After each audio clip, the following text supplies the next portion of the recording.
All right, Brian Windhorst is here. He's here because we just taped a excellent Book of Basketball 2.0 podcast. I hope I don't want to spoil. Yeah, it was a good one. Excellent. But since you're here, I thought we would talk NBA for, I don't know, you don't do this at all. You don't really talk about basketball with your current job.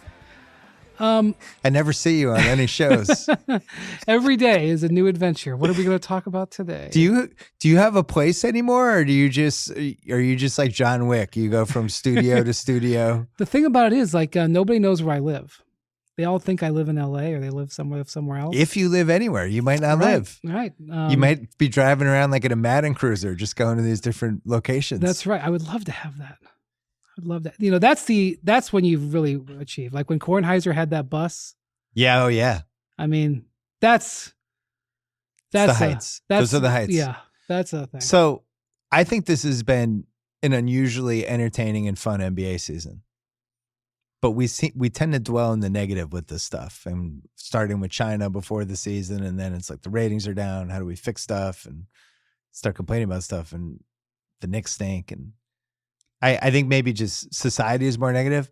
I've really enjoyed the night-to-night basketball. I think it's been really good. Yeah, I think if you focus, I hate to sound like David Stern here, but whenever the NBA would go through tough times with Stern, he would go, the game will win out.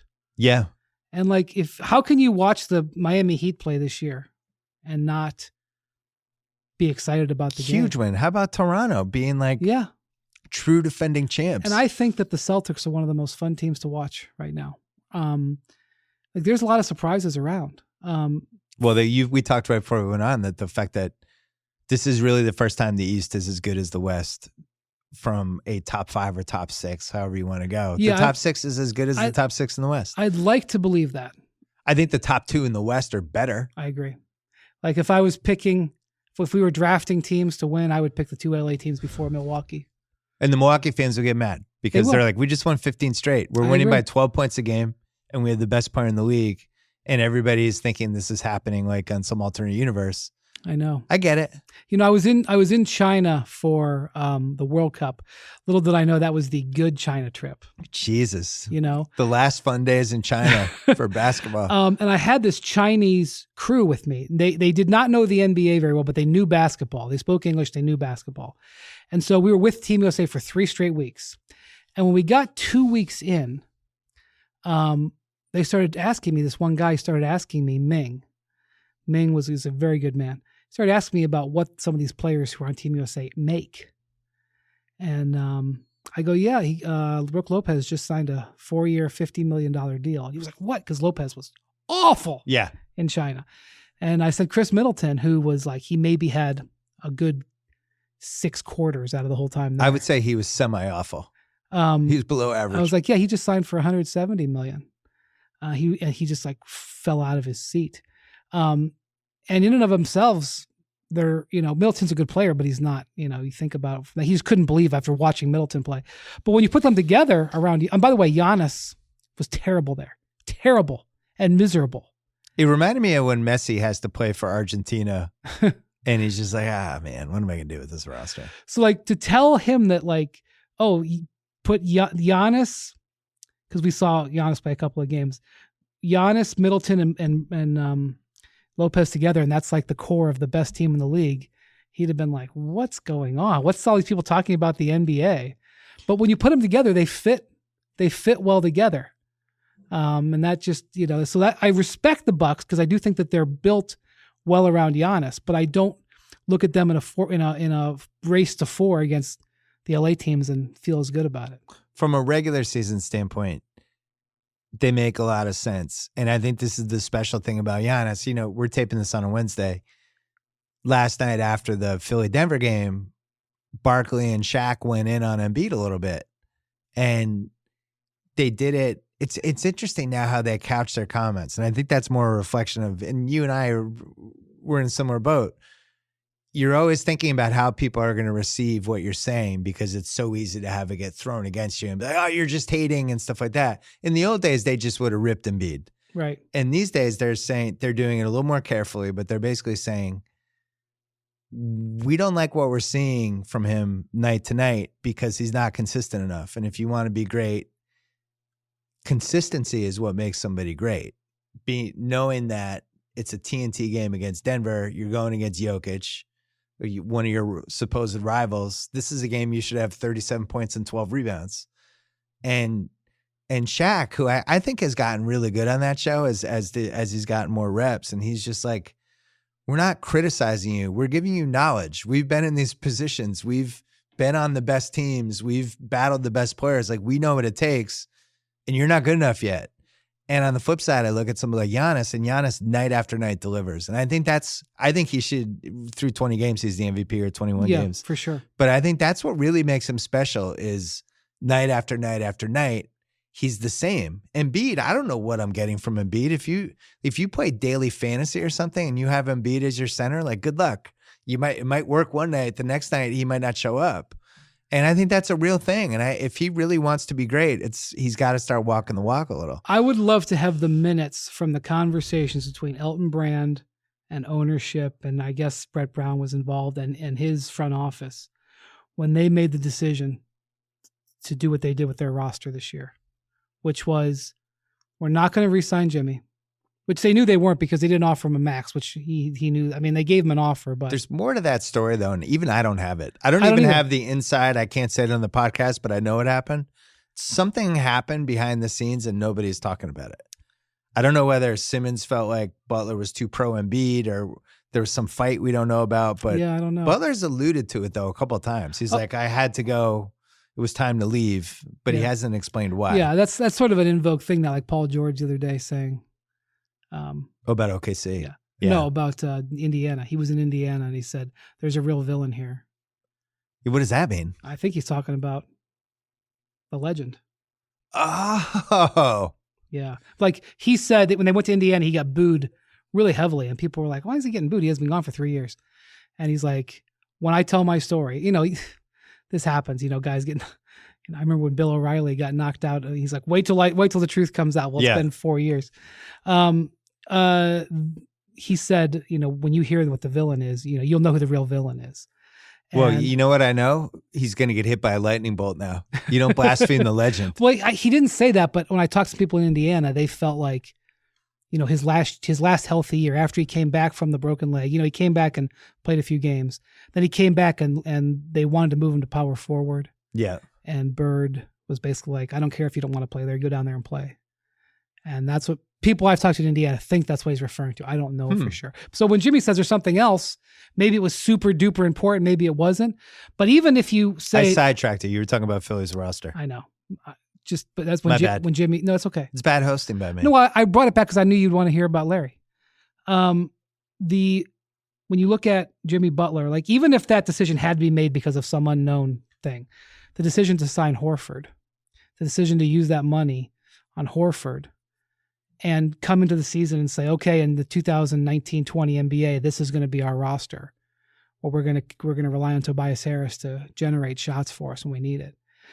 I would have, because I think that the Sixers have made a lot of good decisions. But the Thibault thing, that was really smart. Yeah. I was so mad. I wanted him for the Celtics so badly. It fucking kills me. And every time he has good highlights. And were you excited about Carson Edwards? Because that's essentially the player that they got for moving back. I would have taken Thibault 14th.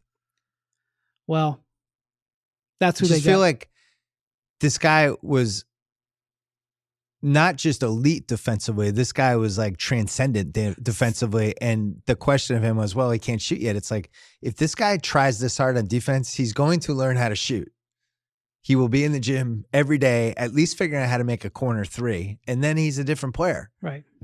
But so I think they've made a lot of good decisions, but I question them going into the season and saying this roster is going to work. It's kind of, I was there for. But I don't think either of us feel like they've made good decisions, because the decision had to ultimately be, we're going to have this big, goofy, weird team, and offensively we can make it work. So they're gambling, right, at that point? The gamble has not paid off, because offensively, when they get to like a game 5, game 6, game 7, and a round 2, I don't know how they're going to score. I was there for their training camp, and I felt what they were trying to do was an audacious plan. I liked it. I picked them to make the finals. I was like, this is weird. I'm in.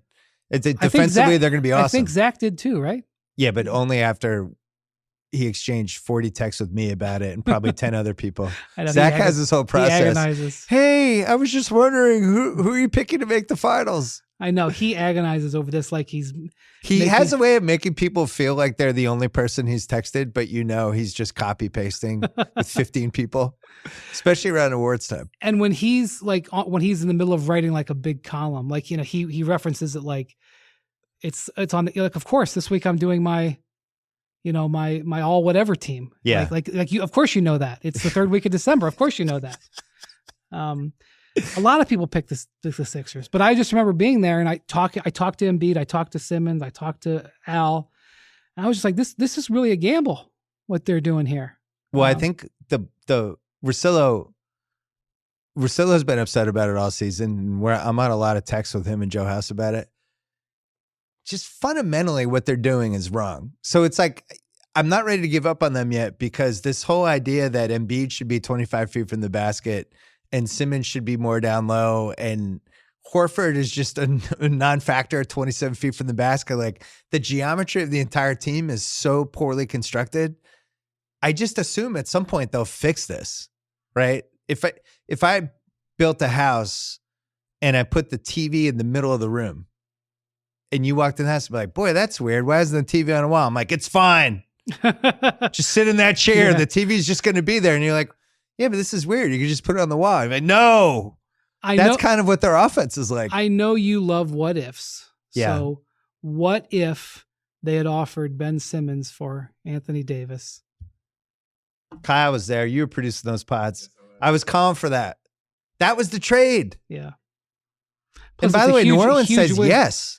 Yes, because he's LSU. I know he's there for 15 minutes, but not only is he an all-star, but they can sell it.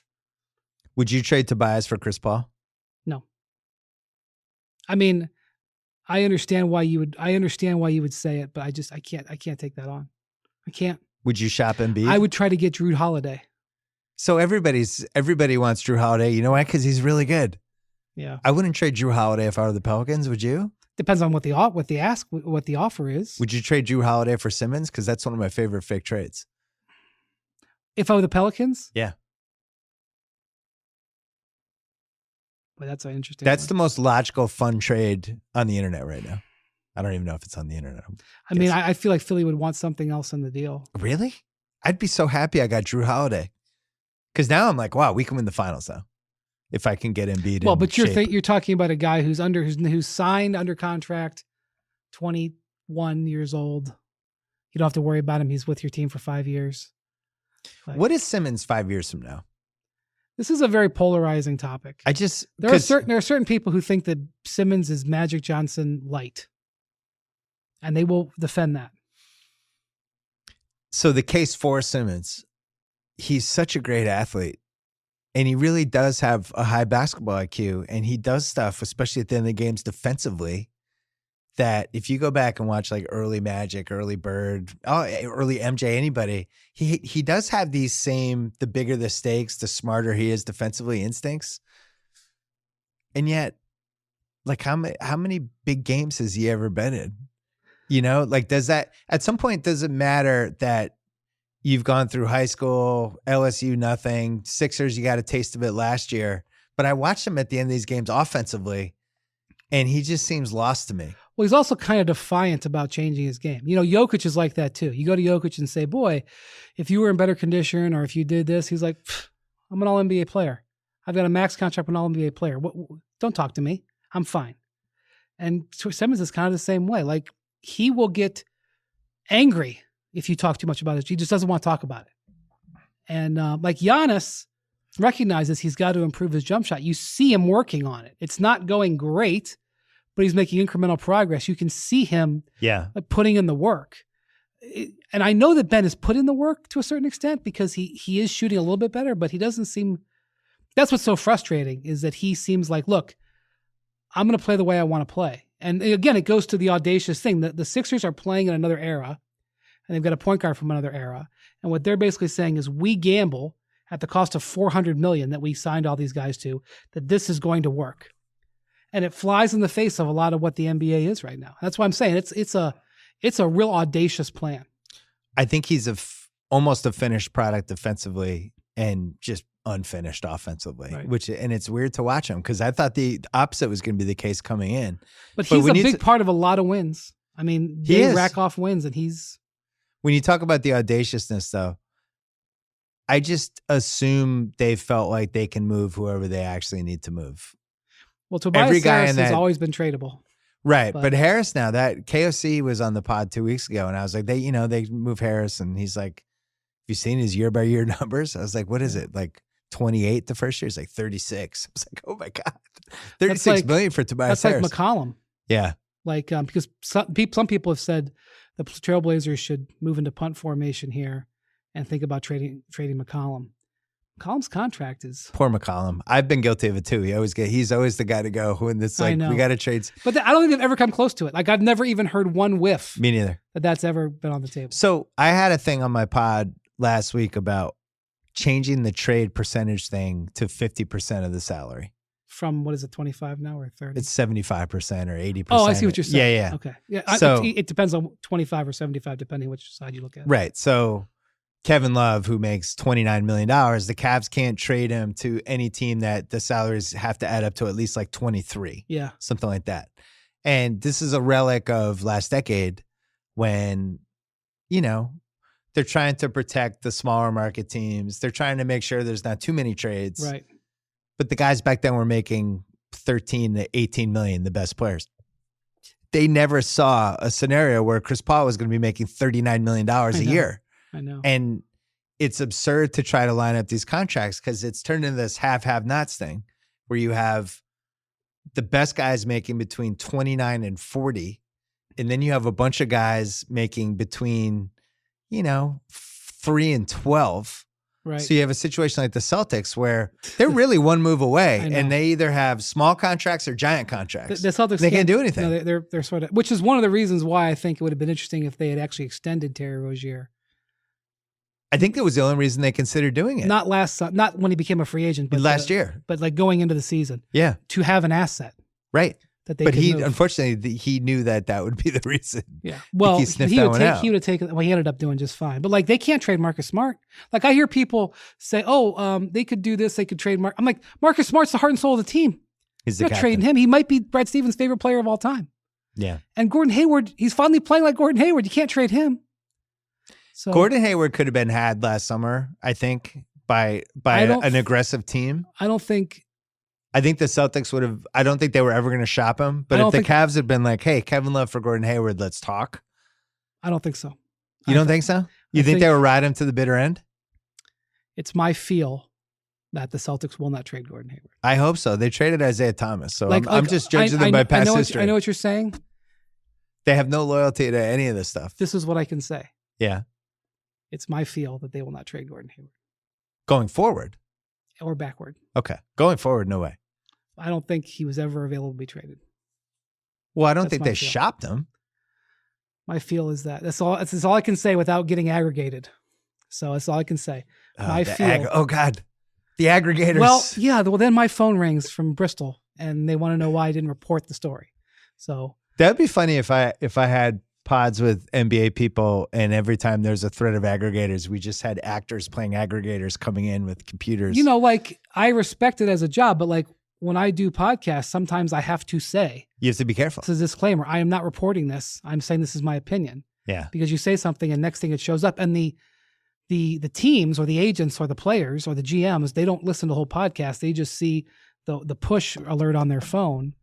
And I get a phone call from Rich Paul going, "What the hell did you just say about Anthony Davis?" I was like, no. I was talking about, so it's fine. I just have to be really careful. I don't think Gordon Hayward's getting traded. That's my personal opinion. He's 100,000% not getting traded. Okay. I would also be mad if they traded him. I really like the Celtics team. I want to talk about them on one side. We're taking a break. Hey, FrameBridge makes it easy and affordable to frame your favorite things, from art, prints, and posters to all your best photos. With the holidays fast approaching, it's the perfect way to give ridiculously easy and thoughtful gifts. If you've ever seen my office and all the framed photos in the background when I take pictures of the guests on my Instagram, guess who framed every photo in this office? FrameBridge. True fact. They do a great job. You can turn a photo from your phone into one of your best gifts ever. Go to framebridge.com, upload your photo, then Preview the item online in a variety of frame styles or select one of their best-selling designs. And the expert team at the Frame Bridge Factory will custom frame your item, deliver the finished piece, all starting at just $39 plus free shipping. My listeners get 15% off their first order. Use code BS. Go to framebridge.com and do this. That's all you have to do. Become a gift-giving legend by using Framebridge, framebridge.com, promo code BS. The Celtics, really quick. The Team USA thing was great for them. Awesome. This goes back to my case for Team USA that everybody was like, another aggregator thing. He's shitting on Devin Booker for not playing Team USA. It's like, yeah, because the evidence says you should play, these things help. It's good to be in games. It's good to be in weird situations. It's good to be bonded with other people. I think for the Celtics, even though the 7th place was awful. It was awful, man. It gave them a huge advantage for the season. And I think Tatum and Brown are everything I ever wanted from those guys at this point in their careers. They attack on both ends. They're really good defenders. They can switch on any sort of defensive situation. And it's one of the biggest assets any team has right now. Those two guys. They love Kemba Walker. Yeah. They love him. It's unbelievable. And of He's course, like Gandhi. And of course, there's the Kyrie Irving thing. That's the comparison. But right. Even if we just drew a veil across that, they love him. Kemba brought his family. They got to know his family. It was like this, because I hear these teams like, oh yeah, we went to the Bahamas for 3 days. We went to San Diego for 3 days. We had this great training camp in Las Vegas. I do agree that helps. But this particular situation, these guys went for 3 weeks, actually longer than that, because they had training camps. It was a month. And there were new players to play together. And they hung out every single day. They had no choice. They were in China. Yeah. What were they going to do? Right. And I think for Thanksgiving, I think his family had like everybody over or whoever was there the night before. Like he's just one of those guys. My thing about Kemba is this. This is my personal opinion. I see it with Donovan Mitchell too, because it showed up in the World Cup. I think in the game 2-2, game 5, elimination game 6, elimination game 7, I think if you really need it, I think it's going to be more challenging for Kemba because of his size. Yeah. And I know that his fans will rush to me and say, well, look what he did at Connecticut. Look where he won this game here at Charlotte. Look where, look at these game winners he hit. I'm not saying he could never do it. I just think that it will be a challenge. But that's why Tatum and Hayward. That's right. That's why in playoff games will be the guys who that's why it's got to be those guys. That's why Jaylen Brown's stepping forward this year. Tatum said he was asked the question. He didn't come out and ask for it, but he said he talked about being an all-star for the first time. If I have to pick all-stars, I'm not picking Tatum first or second off the Celtics. And depending on what you're doing about Hayward, I may not pick him third. And that's not an insult to Tatum. Hayward can't make it. He missed too many games. Okay, but he's having an all-star. I would say Jalen 1A, Tatum 1B. The thing with Tatum is Kemba. I would have Kemba third. Okay, because of their defense is pretty valuable. But I could make the argument that if Jaylen Brown and Kemba Walker were the Celtics representatives, I wouldn't be upset. And it's not because I have anything against Tatum. I just think that that's how good those guys have played. The advanced metrics with Tatum, even though he hasn't shot that well this year, they're just so much better when he's on the floor. And at some point, I'm not a huge plus-minus guy. I think it needs a lot of context. I need to know who the backups are and stuff like that. He just allows them to do so many things. Like if you go back to, I remember when I was writing about Havlicek in my book, and the thing that kept popping up was one of the things that made him valuable was his ability to really play anywhere. He could be a guard or a forward. He could be the point guard. It didn't really matter. So you could build whatever team you had around him and just get players instead of being like, oh, like a Ben Simmons thing. Well, we have Ben Simmons. We have to have this to succeed. Tatum is this guy who can guard any position, and he can also even play the 2 guard if you need him to. He can guard. He can switch on anything. They played big lineups with him and Jalen as like kind of the quote unquote bigs, and it's just like, all right, we'll make this work. That's what the flexibility he gives them is so much more valuable than the fact that he's only shooting 42% instead of 48 or whatever it is. Because here's the thing, here's what Brad wants. If he has a choice, he's going to pick the most skilled player. Yeah. And so he would rather have 5 skilled players that he can move around and get them to move on defense and worry about dealing with Embiid. I mean, this is their we talked about the Sixers' audacious plan. the way Brad Stevens is playing, their audacious plan is we think we can win this way without having a center on the court or with Daniel Tice on the court. The frustrating thing was when Hayward went down, it was really clicking. And they've still played pretty well without him, but I remember I did my tweet and he broke his hand 2 minutes later. But you could really see it. They had figured it out, how to play those three guys together, slash and kick. And I think their destiny in the playoffs is Kemba's not the guy who's going to be deciding. You saw it in the Clippers game. Did you watch that game? Mm-hmm. They were so long. Like he got his shot blocked 7 times. That's what happened against Serbia. Like Donovan Mitchell and Kemba had played great. I mean, it was 4 a.m. in the morning. I'm not expecting anybody to watch it. Serbia gets up 32-7. The Team USA was down 32-7. Yeah. They make this incredible comeback. Donovan scoring, Kemba scoring. Gobert shut them down against France, shut down Kemba and Mitchell when it mattered. And then in the next game against Serbia, they had all this collection of bigs. It's really hard to trust small guys in as you get deeper and deeper in the playoffs. I don't. And there's a reason Chris Paul's never been in the finals. I know. And it's hard. And so, but I think if you're using him a little like how the Cavs used Kyrie in the 2016 finals, kind of where he's the 1B. He's there if you need him. He'll make open threes. But you can't be like, Kemba, win this game for us, because I think he's going to have trouble. So the Celtics played the Sixers on opening night. They haven't played since. Right. Sixers pounded them on the boards. Size overwhelmed them. I think there was a 13-point game or something. It was not that close. It might be a bad matchup for the Celtics. So that's my thing. The next 3 times they play. Could be a puncher thing. I want to watch those games. It could be rock, paper, scissors with Bucks, Sixers, Celtics, where all of them are good matchups against somebody else. And because I want to see because I've asked people from the Celtics about this. Because they like their chances against Milwaukee. Yeah. Can you beat the Sixers 4 out of 7? And they don't know, but they're going to try. But they might not have to play them, depending on how it goes. The Embiid thing is the great X factor, but it goes back to what we talked about. I'm so impressed. Is he going to be in shape? Is he going to give a shit? Is he going to be near the rim? Is he healthy? Is he going to be healthy?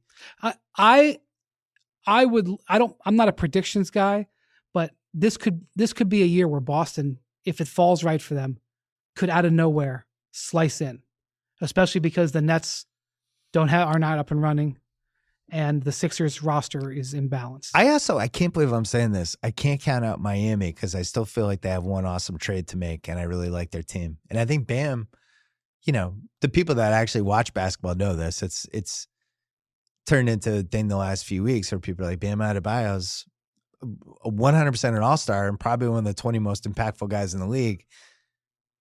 The casual fan wouldn't know that.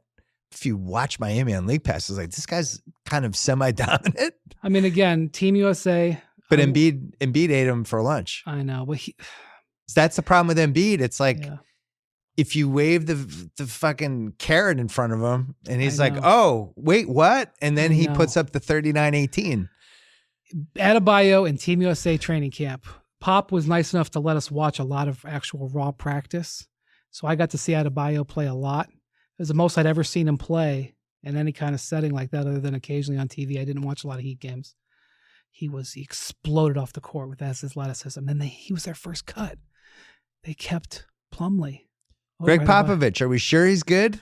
I don't know. I told him the second day. I don't know why you want this job. They could have built the whole team around his defense. They could have been like him and Tatum and Jalen, and they could have been the all defense. It may not have mattered. Probably wouldn't have mattered. Wait, before we go, can we talk Lakers really quick? Yes. This has worked out, I would say, a 20 out of 20 on the scale of 20 out of 10 on probably how the Lakers were hoping this would work. Both guys have stayed healthy. They traded all these picks and all these great young prospects and players because they knew Davis was this good. So it's not surprising. We knew Davis was this good. I wasn't prepared 100% for how well they've played together. I knew they would play. LeBron's a genius. Like, of course they're going to play well together, but man, it's a really good partnership so far. I've been impressed, and they seem really aligned on the court, off the court. There's no ego stuff. It's dangerous. I'm concerned as a Laker hater. Here's what I've tried to rack my brain for. Has LeBron ever played with a guy who's as good of a shooter and as good of a defender as Danny Green? By the way, he played with Danny Green early in his career, but he wasn't that player. But if you think about it, Like, he's played with some great shooters and he's played with some great defenders. So you're saying just a prototypical 3-and-D guy, has he ever had a better one? I mean, this is why I think Kuzma is struggling. And people are talking about Kuzma's stats. The most important stat with Kuzma is his minutes played. Which is like 22 minutes. Yes, because Vogel doesn't think he's a good fit. If you look at the history of LeBron, the last 12 years, two types of people play with LeBron as complementary pieces: shooters and defenders. Now, Brandon Ingram, ironically, this year is shooting. If Brandon Ingram shot like this, Brandon Ingram's 3-point shooting explosion is unbelievable. It's like the only positive thing coming out of the Pelicans. But that's not any of those guys last year. Hart was not that. I mean, Hart a little bit. Ingram was not that. Kuzma was not that. Rondo was not that. Rondo's shot has improved a little bit. Danny Green is like the ideal player. I can't think, unless I'm having a brain fart, I can't think. Because, yes, he played with Ray Allen, but Ray Allen, at that point, didn't defend like Danny Green does now. The move is to trade Kuzma. Yeah. I don't know if they're there yet. The one thing that I felt really strongly about was I didn't understand how Davis, LeBron, and Kuzma could all play together because they're all basically the same position. And it just didn't make sense to me. I think the fact that Kuzma can't defend or shoot at a high level. He's a stretch 4. Right. But he's not a good enough shooter to be a stretch 4. Right. But he also got hurt. Yeah, but he's hurt again now. But I think that's if they want to win the title this year, I think that's the last piece for them, is to use him and try to get. I really like Alex Caruso. I think he's been good. I don't know if he's somebody I would trust with 4 minutes left in a game 7. You've always said that. I always go to that's my default. Considering the yeah. podcast, I don't want to spill the podcast we just did, but I remember who do I trust in a game 7? I remember you said that when you were covering the Spurs Heat series. You were like, when I pick players for my game, can I trust them for my team? Can I trust them to put them out on the floor in game 6 or 7? Think about that in 13. Think how many guys ended up playing in those 2 games. And that was like somebody like Bellinelli in 2014, who's had a really strange career and has bounced around. He's been on 10 teams, but for whatever reason, you could play him in that game. And some of the guys that Toronto had last year, same thing. Like, I didn't know Fred VanVleet could play in that game. That's a great X factor, but eventually he became somebody who could play in these games. I think Caruso could do that. I don't know for sure, though. His defensive numbers are crazy. He's fearless is the cool thing. Like, he really is fucking fearless. He doesn't care. Yeah, my instincts tell me, and I have said this, and the Laker fans have pushed back on me and said, well, we've got the top 5 defense. You don't know what you're talking about. I still think they need another guy to worry about Kawhi and Paul George, because I still think 40 minutes of the two of them on the wings to defend them is tough. It's a lot on LeBron. I don't think he can do it. He'll wear out. LeBron's like Brady, and we're starting to see it with Brady this year, where we just started locking them in year after year because it had just become absurd already. And it's something like, well, until he stops doing it, we just have to assume he's going to keep doing it. And Brady finally this year, there's been some slips. Now, some of that has to do with supporting cast, but there's still been, Kyle and I watched the Pats on Sunday. There's some moments where we kind of look at each other and go, oof. LeBron's not there yet. I'm a little worried he's expending a lot of energy early in the season. That's the part I don't get. He's doing it, I think, mindfully, because he had gotten into this routine where he sort of had to slow build, and the Lakers couldn't afford to do that. Also, he wanted to get AD going. But I wonder if in the back half he'll wear a little bit. I just think, now the retort from the Laker fan is, well, who's guarding Anthony Davis? Okay, wise guy, you think the Lakers need somebody to guard Kawhi Leonard? Who's guarding Anthony Davis? I agree. That's a good point. He's one of the toughest guys to guard in the last decade in the NBA. I agree. But the Clippers have a lot more depth. The Clippers have a lot more options. And Anthony Davis hasn't proven he's going to play good in every playoff game. Anthony Davis hasn't proven he can play 8 straight months. That's to true. me, at least. Right. So that would be my thing with that. But if they can just keep him on the court until June, I don't see any way it's not Clippers Lakers. Because did you see that Lakers Denver game? Denver has no chance against the Lakers. They would never beat them. I was actually at Bronny James' game that night. Oh, yeah. But I will say the Lakers are better than I thought they would be. And I think the Lakers are better than they thought they would be. And Dwight Howard is better than I thought he would be. I'm not sold on that one. Okay, but he's been better than you thought he would be so far. He is, but I'm just not counting on it. It's like if my dog Willie doesn't eat one of my shoes for 3 weeks, it doesn't mean he's not going to eat one of my shoes. Like, I just don't trust Dwight Howard. I'm sorry. It's fair. I mean, I have to base it on the last 7 years of behavior, right? I can't count on Dwight Howard. It's a bonus if he does well, but they can't actually count on him. The Lakers-Clippers games and the 76ers-Celtics games are the games I want to watch in the regular season. There's 3 left on each. Utah, Denver, Portland's basically out. But you just got to start going through the West, and the only teams I really like are the Clippers and the Lakers. Denver has been the biggest disappointment for me. And I know their record is what it is, but I've watched them just come up short. The Celtics should have beaten them twice. The Lakers killed them. They lost to Philly. Like, I don't think they have an extra ceiling. As of today, when we're recording this, they're ranked with a 22nd offense. I'm not surprised. That is unheard of for them. They actually have a top 5 defense, which is what unheard of for them. And that's tied to Jokic. I think my third favorite team for a playoff series would be Dallas, because I think they have a trade to make. They would be. Well, I think they could trade for Iguodala. They have quietly denied they want to, but that doesn't mean it's No, they want to get a wing. They want to get a wing who can play defense. They have Courtney, because here's the thing about the Courtney Lee contract. They had the 32nd pick. Yeah. Here's the reality about Iguodala. Number one, they want to trade him, and they're going to stick with that until the trade deadline. Why would you waver from that? Number two, a second round pick. The challenge for Iguodala is not the compensation to the Grizzlies. They may only have an offer of a second round pick.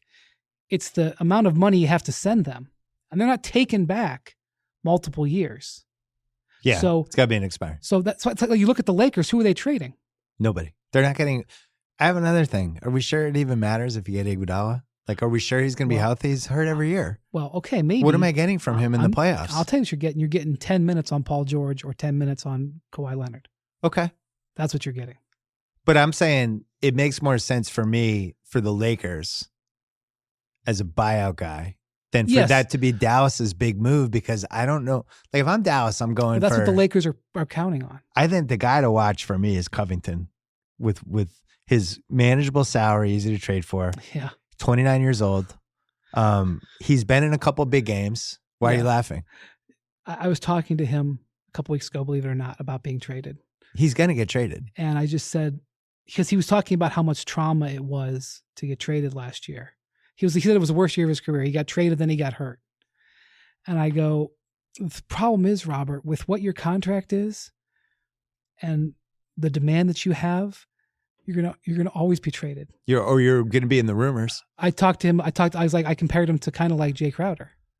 That's the guy. If the Lakers got him, I'd be like, oh my God. Well, that's a much more feasible trade piece. Kuzma and just a couple expirings. I wouldn't trade Kuzma for him. I'm not for a rental. I would try to trade.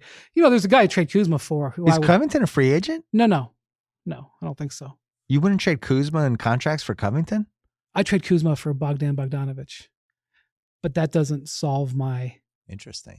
Bogdanovich is one of the most interesting players in the league. Restricted free agent, but he's not a starter there. And they've already committed to Hield and to Harrison Barnes. I wouldn't trade him. I would have not paid Harrison Barnes, kept the money for Bogdanovich because I like him. But it might just be because he kills the Celtics every game. Well, I like Bogdanovich. He's not as good of a defender. It doesn't solve the problem that I talked about with the Lakers, but boy, does it give them another shooting weapon. You put Bogdanovich alongside LeBron. Oh my God. I mean, that would be a weapon. You have Bogdanovich. You have the opportunity to swing between Bogdanovich. God damn it. Now you ruined my day. I'm gonna be having a good time someday. It's gonna go across the ticker. Lakers get Bogdanovich. That's a guy you trade a Kuzma piece of for. shit, second round pick, money, and some dude I've never heard of. And I'm like, they allowed this? That's who you trade Kuzma for. And also, you can then sign Bogdanovich. You have his rights, because the bird rights are going to be everything this summer, because that makes a lot of sense. None of the contenders have space. So if you want a player, trade for him, you get his rights. If you're the Lakers and you're planning this, you say, let's get Bogdanovich, then we're going to sign him. And now we have a player, and it's a piece we could potentially move if we had to later. And then Covington goes somewhere. Marcus Morris, I'm after having watched him for a couple of years, I would hesitate to be excited as a team who would require him. But again, he's just a ball stopper. Yeah, but I wouldn't mind having him again for 10 minutes.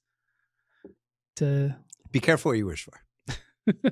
Brian Windhorst, pleasure as always. We'll see you on Celtics comment right there. We'll see you on 27 ESPN shows. Right? Are you still doing the weekly column? It's been a little bit. You fell off. Yes. I wish you'd tell my bosses that. It's bullshit. I know what I you're was talking into about. it. You were establishing a column there. I was into it. This is part of my week. I don't know what you're talking about. Oh, start writing again. Thanks for coming on. Appreciate it. Thank you. Hey, DrinkWorks Home Bar by Keurig is like a premium espresso machine, but makes cocktails instead. DrinkWorks Home Bar Pods made with premium spirits, real ingredients, and natural flavors. Kyle just has one next to his bed. He just presses a button. It starts making him a vodka soda at 7:30 in the morning.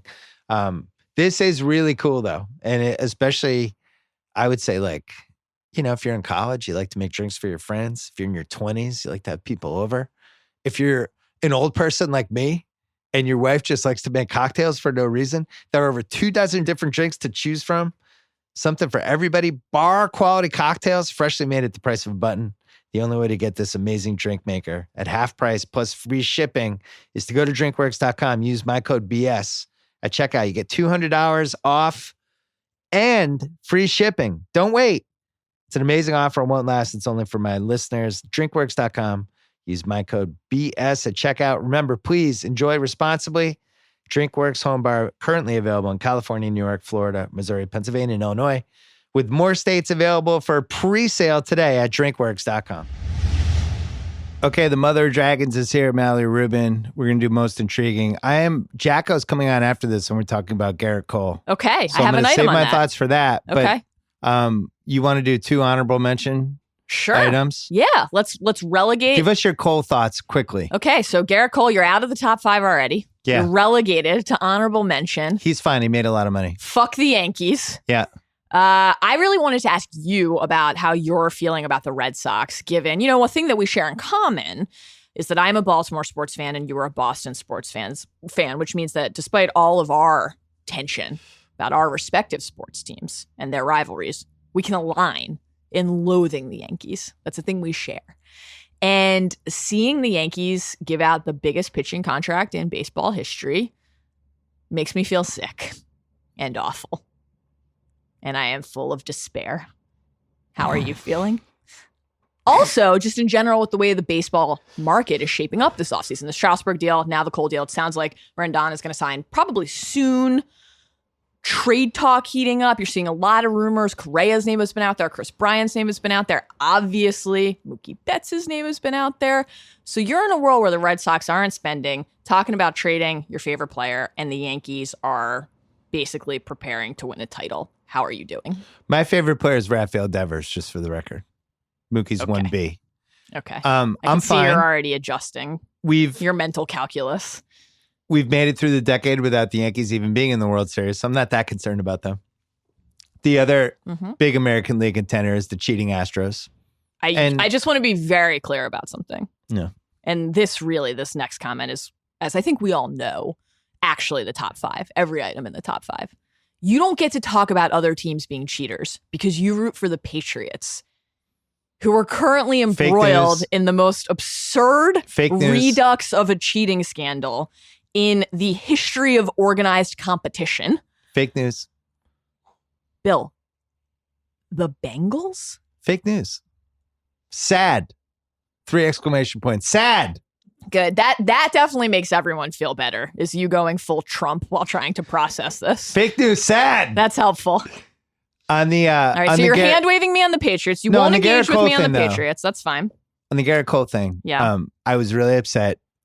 I was going to cry myself to sleep on my pillow, which I didn't have, so I used my 4 World Series DVDs from this year, and I cried on those. We've won 4 times as many World Series than the Yankees this year. We're fine.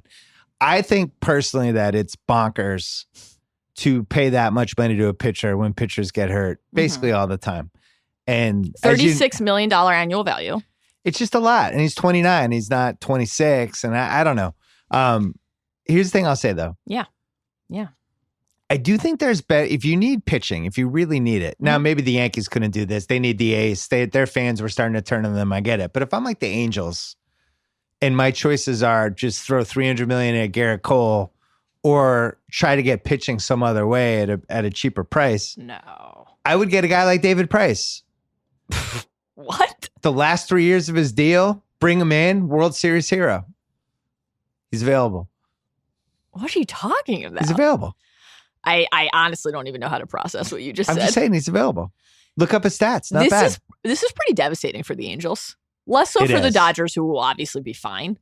But the whole narrative around Cole for so long was like a California kid. Obviously, he pitched at UCLA. You know, the Yankees had drafted him in the first round way back when. And as you can read all over the internet and in newspapers everywhere, you know, he's been Cashman's prize and dream for so long. I think that if we can separate the Yankees aspect from it for a second and how bad it feels as non-Yankee fans to watch the Yankees do something like that, it's good for the game, actually, to see that kind of a contract be handed out because we're coming off a couple consecutive off seasons where the spending was so stagnant. The prize free agents, and, you know, think if you rewind beyond that to like how many years we spent anticipating the Harper Machado class and then how we're waiting till the end of February, the beginning of March for those guys to sign, despite what the ultimate numbers were, seeing big market teams be willing to spend is ultimately a good thing for the health of the game. Now, of course, that's not happening everywhere. You have a lot of other clubs, your team, Cubs, Cardinals, on and on the list goes, saying, we can't address our roster needs right now. We couldn't possibly. And so baseball is still in a very odd position in terms of which teams are willing to spend and which aren't and how long that's going to last. But the Yankees were ultimately the most confounding team in that why aren't they spending category. And for them to come out of that is I think, good for the sport. Especially a sport that's been ripped apart by this Astros cheating scandal and the sanctity of the game and what they've done to it. What's your role in the Do Your Job documentary going to be?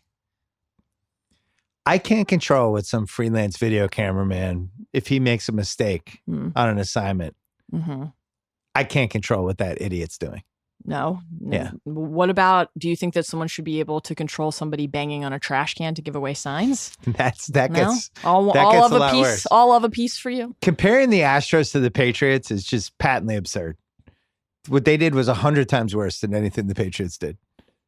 Do you think that comparing the Astros to the Patriots is patently absurd because the Astros actually did something incredibly complex and innovative, while the Patriots did the exact same thing that they'd already gotten busted for? Well, they said Kyle with like with a Sony camcorder. The fucking Bengals? It's bad. Let's move on to the next one. Okay.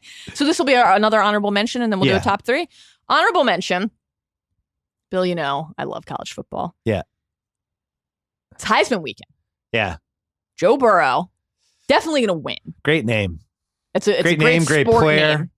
Great quarterback name. I mean, an incredible season. Obviously, LSU is in the playoff, has a real chance of winning the title. He's had a dream season, really one of these like magic college football moments. I'm really eager to see if we get a Heisman record. If he can either break the benchmark for the number, just a volume vote of first place votes, O.J. Simpson, or juice if he can break the Troy Smith's record, which is points percentage. So the biggest margin of victory, basically. And I think that this is where you get into, and we can keep this quick, we don't have to get into too many numbers, but this is where the relative size of the voting body this year compared to years past comes into play. It's 927 votes this year, far fewer than when OJ got his votes. So I don't think it's possible. The OJ benchmark is 858. I don't think it's possible with 927 total for Burrow to break that. Who else would get a vote, though? Well, so there are 4 finalists. Yeah, but come on. Burrow, Justin Fields, Chase Young, Jalen Hurts. I think all of them will get votes. I think the Ohio State guys will definitely split the vote. And if it had been one of them as finalists. Who's not voting for Joe Burrow? I mean, the thing that you have to remember about the Heisman voting block is that it's basically, this is a very reductive, simplified version of it, but it's basically regionally structured. And so you're always going to have some people who are saying, I'm voting for the Big Ten guy, for example, just as you will always have people saying, I'm voting for the SEC guy. So in that sense, you're never Sounds like a great process. You're never going to have a let's take this seriously unanimous outcome. But That's dumb. Could he break Troy Smith's record? So when Troy Smith won, and that was the 06 Heisman, 924 voters at the time, and he beat the runner-up, McFadden, remember? Run DMC, by 1,662 points. Very curious to see if Burrow can make Heisman history. I think there's a real shot. And then from there, Bill, I have a little line here to sum up what comes next.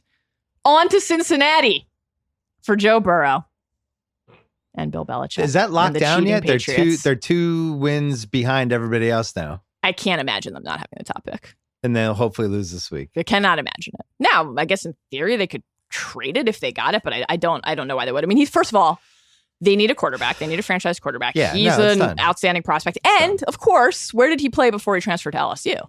Where? Ohio State. He's an Ohio kid. They're not going to pass up the chance to draft an Ohio kid to be their franchise quarterback. There's no way. Did you ever believe in Darren McFadden as a fantasy guy? I drafted him, I think, 5 years in a row. There's certain fantasy guys that seduce everybody, but never, ever, ever really came through. He might have had one good year. At least 6 times per week. Forget the NFL fantasy aspect. I just stop and in the middle of the day, I think, oh my God, Darren McFadden, Felix Jones, and Peyton Hillis were all on the same Arkansas team. Unbelievable. That's unbelievable. Unbelievable. Did I tell you about my fantasy league? I ended up winning by 3 points because Eli Manning never turned the ball over in a pouring rainstorm against the Eagles. Eli did something good for me in my life, finally. I'm happy for you. I also want to say, I listened to your discussion with Sal, and I am confounded and befuddled by your stance on how your league is structured. You actually spent multiple minutes on a podcast that other people were going to hear complaining about the fact that you were in jeopardy. You hadn't even lost at that point, in jeopardy of losing because your competitor had picked up a player. And you don't think people should be able to pick up players in that league, or they should be able to, and the rules should be changed. But no, my question was, why is the league structured that way? We have conditional playoff ad drops. But why? Because it's an idiotic league. I don't know why we do it that way. Just let's have ad drops. Of course. Yeah, exactly. Or let's not have them. But what we can have is, but then somebody conditionally gets to pick up somebody and actually gain an advantage. But that was what your league had agreed to, and then you complained about it. I voted against it, though. It doesn't matter. It was ratified into your league constitution. A bunch of dickheads in my league who don't know what they're doing. This is the nature of fantasy sports. You agree to something with your league mates. Well, I hated the rule, and I got burned by it, and I almost lost. But you didn't lose. So I had Mike Evans. Yeah. Did whatever he did to his hamstring. I lost him in 6 minutes, but somehow advanced. But now I don't have him anymore. And that's it. He's gone. But because I did a good job with the rest of my team and I have backup receivers, I don't get to just cherry pick other dudes now. Because that's ridiculous. I have a bench. I should be able to replace Mike Evans with somebody. Yeah, I agree. Yeah, my league's so dumb. Absolutely absurd. So I have Lamar. Mm-hmm, I'm aware. Yeah. That had the red flag on him that I went and looked at my lineup on Tuesday and Lamar had the red flag. Yeah. And I reacted the same way that I did like when my kids were young and one of them fell off the jungle gym where you're just like in slow motion running toward them. Yeah. I saw the red flag on Lamar. I had a heart attack. When I got the push notification that he was limited at practice because of his quad, I actually gasped out loud, screenshotted the push notification because I was in a meeting, sent multiple text messages immediately, including panicked ones to my husband and my father. And your husband's not even a Ravens fan. No, but he loves Lamar, loves watching Lamar, and supports me in all of my endeavors. And is currently very happy in terms of football because he's a Broncos fan and is a Missouri grad. So the Drew Lock thing is just an absolute delight for him. An absolute delight. He's a solid C-. Drew Lock? Yeah, he's solid. He's got a great arm. It's for him in college, it was always the decision making, and then as Michael Bauman would be happy to tell anyone who will listen, comparing the stats in his SEC games to how he did against elite competition versus soft teams. But I don't know. He's got a great arm. I think, frankly, if he's good enough to prevent the Broncos from drafting Justin Herbert, it's a good thing for Broncos fans, even if he's not the long-term solution. That's my take. Lamar's fine.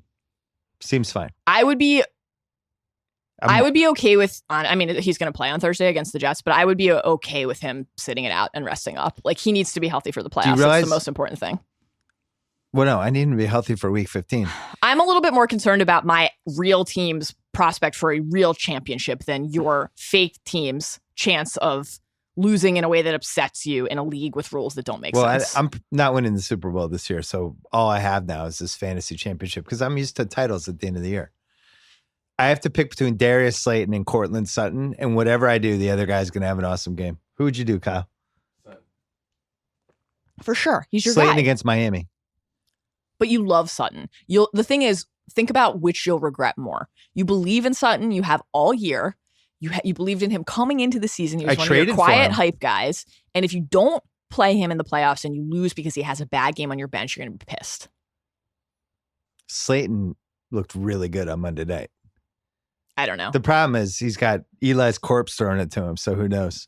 Eli's like, Joe Tessitore, what a game by Eli. He had 29 yards total in the second half, the entire offense. Bill, can I share? 3rd and 13 for the Giants. Swing pass out to Barkley. Nothing there. Why does he do that?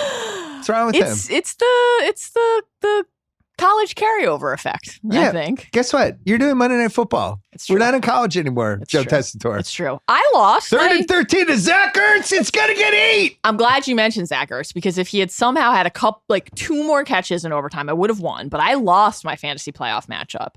And really, ultimately, when I look at the scoring, came down to the fact that Odell got me 4 points. 4 points. Oof. I'm going to regret that But that's where forever. fantasy becomes a microcosm. Like the 1 week becomes a microcosm of what you did right or wrong for the whole season, right? Sure. So you believed in Odell.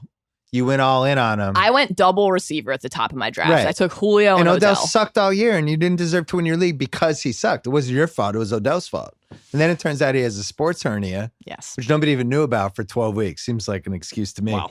Now he's floating out Patriots rumors. We don't want your If you ask Baker, plenty of people flimsy knew about stuff, Odell. Unless you come here, and then I'll change my mind. Should we transition now into number 3, number 3. Hot seat watch? Because obviously one of the coaches on the hot seat watch is your Bill boy Belichick? Freddie. Your boy Freddie Soups. Stop it! Don't do this. Come on, don't do this. We're in the final 3 weeks of the season. He deserves to be fired. Freddie Soups. Which guy? Which one are we talking about? You're talking about Bill Belichick. You think Bill Belichick deserves to be fired? I thought you were talking about Freddie Soups. Yeah, we are. Who's on your... They should have fired him at the end of the game last week when Nick Chubb was running for 10 yards of carry and got the ball 12 times. Just run the ball against the Bengals. What are you doing? It does seem why are you using Nick Chubb and Kareem Hunt as decoys? The combination of the actual on-field coaching and the level of weekly and really daily drama surrounding the team makes it very likely that there will be a change. You know, we've had 2 firings so far, right? Jay Gruden, obviously, and the fairly shocking Rivera firing a couple weeks ago. God, people love that guy. Rivera? Yeah, do you read the articles after that? Sure. I mean, the Panther, Luke Kuechly had one of the longest, nicest monologues I've ever read anybody saying about anything, about just what a great person he was. I was like, by the end of it, I was like, man. He'll land some more good. I think ultimately the timing, obviously, he's never want anybody to lose their job, but he got fired so early that now he's just on everybody's list as they're scouting. You mentioned the Cowboys. Yeah.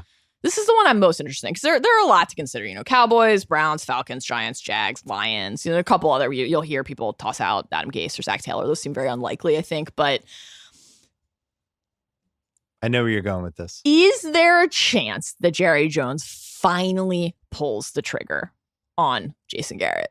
Because yes, it does feel like something fundamental in the nature of their relationship and their basically blood oath to each other has changed in the last 2 weeks. And with the Eagles winning that Monday Night Football game that you just recounted for us in your beautiful test impression, the Eagles probably are going to win the division now. The Cowboys blew it. Now, that's not a lock. The Cowboys could still win it because it's only going to take 7 wins. But if they don't win it, if they blow it, he's got to be gone. He's got to be. And his players... I assume he's gone, win or lose, because they're not making it out of round 1 anyway. Freddie Soups goes. The move for them, actually, unless they can get Lincoln Riley, who you swear by. Yes. The move would be Ron Rivera. Because at Cowboys? least he would... for the Browns. Because at least he could change the culture, and you have like a good guy who's been been in big games and stuff, and probably wore out his welcome in Carolina, new owner, all that stuff. But from a culture standpoint, he could change the culture there. I think now in absolutely no way am I saying that Baker Mayfield is Aaron Rodgers. Literally in no way am I saying that. However, if you go back to the Packers coaching search before they landed on LaFleur, so much of the dialogue around that was who can work with Aaron Rodgers? Who does Aaron Rodgers want to work with? Who does he want coaching this team? Now, Baker is not going to have the decision-making power about who the Browns hire. But if you look at how this season has played out, if you look at how things revealed themselves in the wake of Hugh's departure regarding his relationship with Baker, if the Browns franchise and the front office thinks that Baker is the quarterback of the future, and they are committed to building around him for the next handful of years, they have to get a coach who he wants to work with. It's a mistake. This is actually a fun thing to talk about right now this week because, of course, the Browns are playing the Cardinals, and Baker and Cliff Kingsbury famously don't get along. Now, they've come out this week and said all the right things about how they're fine, they're chummy now. But in the Texas Tech days, they did not get along. So Baker has trouble getting along with his coaches. Here's the thing. Kyle, mark this down. Send this to our social team right here. This is gold coming up right now. Some people have the dog that doesn't like other dogs and gets into fights with other dogs. And you're on the walk, and all of a sudden that dog gets all aggro with some dog that's walking by, gets in the huge fight, and the person holding the dog's like, oh, so sorry, he never does that. Right. But you kind of know the dog always does that and is always trying to mix it up and is always in trouble. And it's like at some point, you have to start blaming the people who have the dog and go like, you know, like if they're on the beach, you don't let that dog run around without a leash because that dog's going to go up to another dog and it's going to be complete chaos. Baker is like the dog. Baker just seems to get in fights and altercations and get into trouble over and over again with whoever. He can't help it. He's on the walk. He can't just take the walk around the block, pee twice, take a dump, and go back to the house. Like he's got to mix it up with some golden retriever. That's just who he is. So if you're telling me hand the team over to him and let's hire a coach that would be great for Baker, I'd like to see him act like an adult for like a year before I made that commitment. My point is not that is the right decision. It's that the franchise needs to decide one way or the other. I just decided for them. He's not worthy or ready for that yet. I thought you would enjoy more that I brought dogs into this. Well, I love animals. I know. I don't like comparing people to animals, but I love an animal. Why not? As you know. What's more fun than comparing people to animals?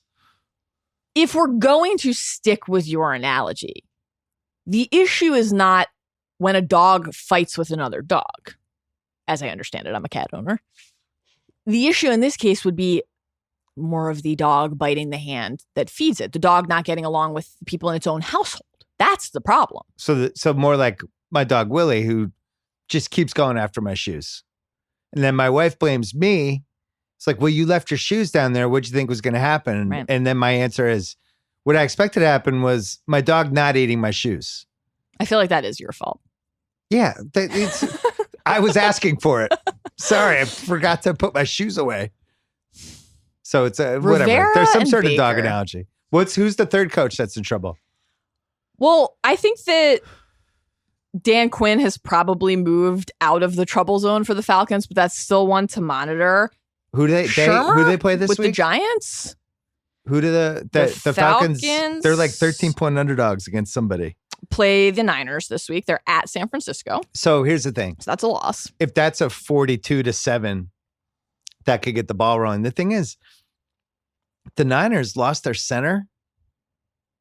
They lost Boza. I don't know if he's back this week or what happened with that, but I hate when teams lose their center. Ravens lost their center. Well, you have fucking Lamar. You've the cheat code. Against Buffalo. Even Lamar needs an offensive line, man. Ronnie Stanley been one of the Pats lost their center, and the Chiefs just bull rushed up right up the middle of the whole thing. I think Shermer's gone because Shermer's gone. He's incompetent. Did you watch that Giants game? I did. It's like he had no idea what to do at the end of the game with his timeouts or anything. He actually could have used his timeouts and gotten the ball back, and he just doesn't know what he's doing. That's always a fascinating job to track. Here's what I would love. If after the Jets, because you mentioned Lincoln Riley, so I think there are a few, college coaches who are hot candidates this year, but Matt Rule, the Baylor coach, will certainly be one of them. And after the Jets failed to lock down Matt Rule last year, basically because they wouldn't give him the flexibility to choose his own staff. Yeah. The Giants hiring Matt Rule, and then Jets fans constantly just having to look across the aisle there and see the coach that they didn't get while they're furious about Adam Gase. We've run out of ways for Jets fans to hate themselves, so that's definitely not true. Affect them. Oh, no, we have. No. There are always new depths of misery to explore. Always. You can always mine your own despair in some fresh fashion. Always. Only 5 people are going to get this joke, but the Jets are like Cara Maria on The Challenge if she never actually won any challenges. Thank you. Who's Abram in that situation? I have to think about this for a minute. Who's Abram then? Shermer needs to go. Also, like the Eagles running the 3 tight end offense with screen passes and the Giants just not being able to figure it out for an entire half was amazing. I mean, there were guess what? They're probably going to throw to Zach Ertz. He's the only person who can catch a ball in the entire team. They couldn't field any receivers. There's nobody healthy. It was unbelievable. That was very strange. We're going to take a break, then we'll get to the bottom 2. Hey, everyone loves a gift they can feel good in and good about. Allbirds, stylish, comfortable, sustainable. You can't go wrong. Streamlined design, versatile. You know you look good anytime you lace them up. Wide range of colors, inspired by nature. A variety of silhouettes to keep you looking your best in whatever situation you find yourself in this holiday season.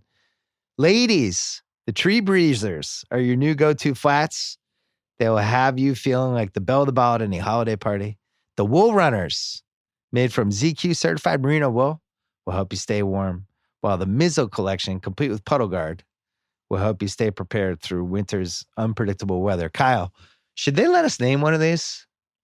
Maybe. I love the Tree Runners so much that I'm okay. I don't have to name anything. I think if I had Allbirds, if I had ones named after me, what about Sim Cities with 2 M's? Whoa, that's creative. They're like for the city. They're outdoors shoes, like they should be for the wilderness, but I'm wearing them in a city. Sim Cities. Yeah, work on that, Allbirds. The perfect gift to make the holidays a little less uncomfortable for everyone on your list. Give the comfort this holiday season, or get a pair for yourself at allbirds.com. Also, let's talk about Square. They make that little white credit card reader that helps businesses take payments, or somebody like Kyle's barber, hairstylist, Fernando, who was a big part of Parent Corner last week when I told a whole story about my dumbass son cut the back of his hair and cut it too short, and we had to fix it. Fernando stepped in, and then we paid him on Square. Here's what a lot of people don't know. They make so much more than just the white card reader. For instance, if you're opening a retail shop, you're going to want a decent looking register. Probably want to sell your stuff online. You're going to need to stay on top of your inventory. Maybe you even want to sell custom gift cards to your store. Well, guess what? Square can help with all of that. Not just retail. They can help you no matter what your business is. So see all the ways Square can take your business from square one to whatever's next at square.com/go/BS. Once again, square.com/go/BS. All right. 2 left. Number 2, we're heading into Texans Titans bonanza zone here. Yeah. We've got 2 of the next 3 weeks. Division rivals, obviously, competing for the AFC South title. They're both 8-5 right now. Yep. They're playing this one. Houston's at Tennessee Sunday, early slate this week, and then they play again in week 17. Here's a key. Who do they each play between their 2 matchups? The Texans have the Bucs. Your Tampa Bay Buccaneers. A little less frisky without Mike Evans. A little bit less frisky. Exactly. And the Titans have the Saints, who are playing for seeding. That means, I think, that the Titans have to win both of these games to take the division. So I'm not worried about this week. And that leads us to $1 million picks, which I'm going to do really quickly. $1 million picks, 4 straight winning week last week. Only 58K, but it's still a winning week. Up 1.617 million for the year. And I only have 2 picks this week, and we could rip through them very quickly. The first one, the Titans of Tennessee. Yes. Who I've been riding like Willie Shoemaker. They're only -3 against Houston. We're doing this on Wednesday night. And they're plus 105 with the -3. Mm-hmm. So if I bet $100, I win 105. Okay. I just think they're better.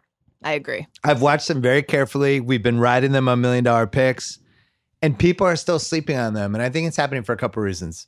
One, they haven't had any national games. So people, unless you have season ticket, they're not actually watching. Two, Tannehill's involved. He's 30 years old. People feel like, it's Tannehill. They're not going to, what's going to happen there? Three, people still don't seem to really understand how good Derrick Henry is. Derrick Henry might win the rushing title this year. Derrick Henry's been, if you're just looking like last 17, 18 calendar games dating back to last season, he's the best running back in the league. He's the best production of anybody. Their receivers, they finally unlocked Humphreys a little bit, and then A.J. Brown, yet another rookie that the Patriots didn't get. And he's just getting better, and you can see it. And I think Tannehill's really good. I think, as I say every week, their sideline's locked in. Last week was one of those games where it looked like it was going to get fucked up. They rally back. They end up winning by 3 touchdowns. And I just really like them. And I don't like that Houston team that much. I felt like when the Pats got semi-killed by them, the most frustrating thing was like, Houston's not even good. Like, this is embarrassing. Right. And then they proved last week that they're really not that good. They have no running game. They have one receiver. Will Fuller gets hurt every 2 weeks. He's questionable again for this week. Fuller gets hurt a lot. When he's healthy, he and Deshaun Watson have pretty outstanding chemistry. And also that one receiver is DeAndre Hopkins, who is extraordinary. Yeah, but you can take out one receiver. Tennessee's got a good defense.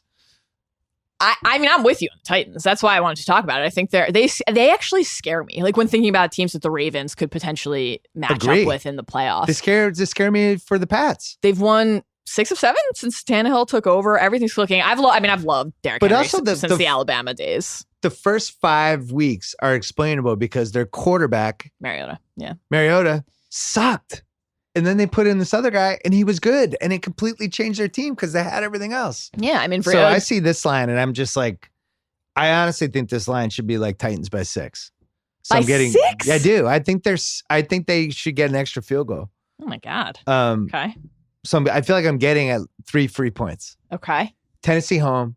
Crowd's going to be going bonkers. Yeah. Now, one interesting thing about home field advantage this year.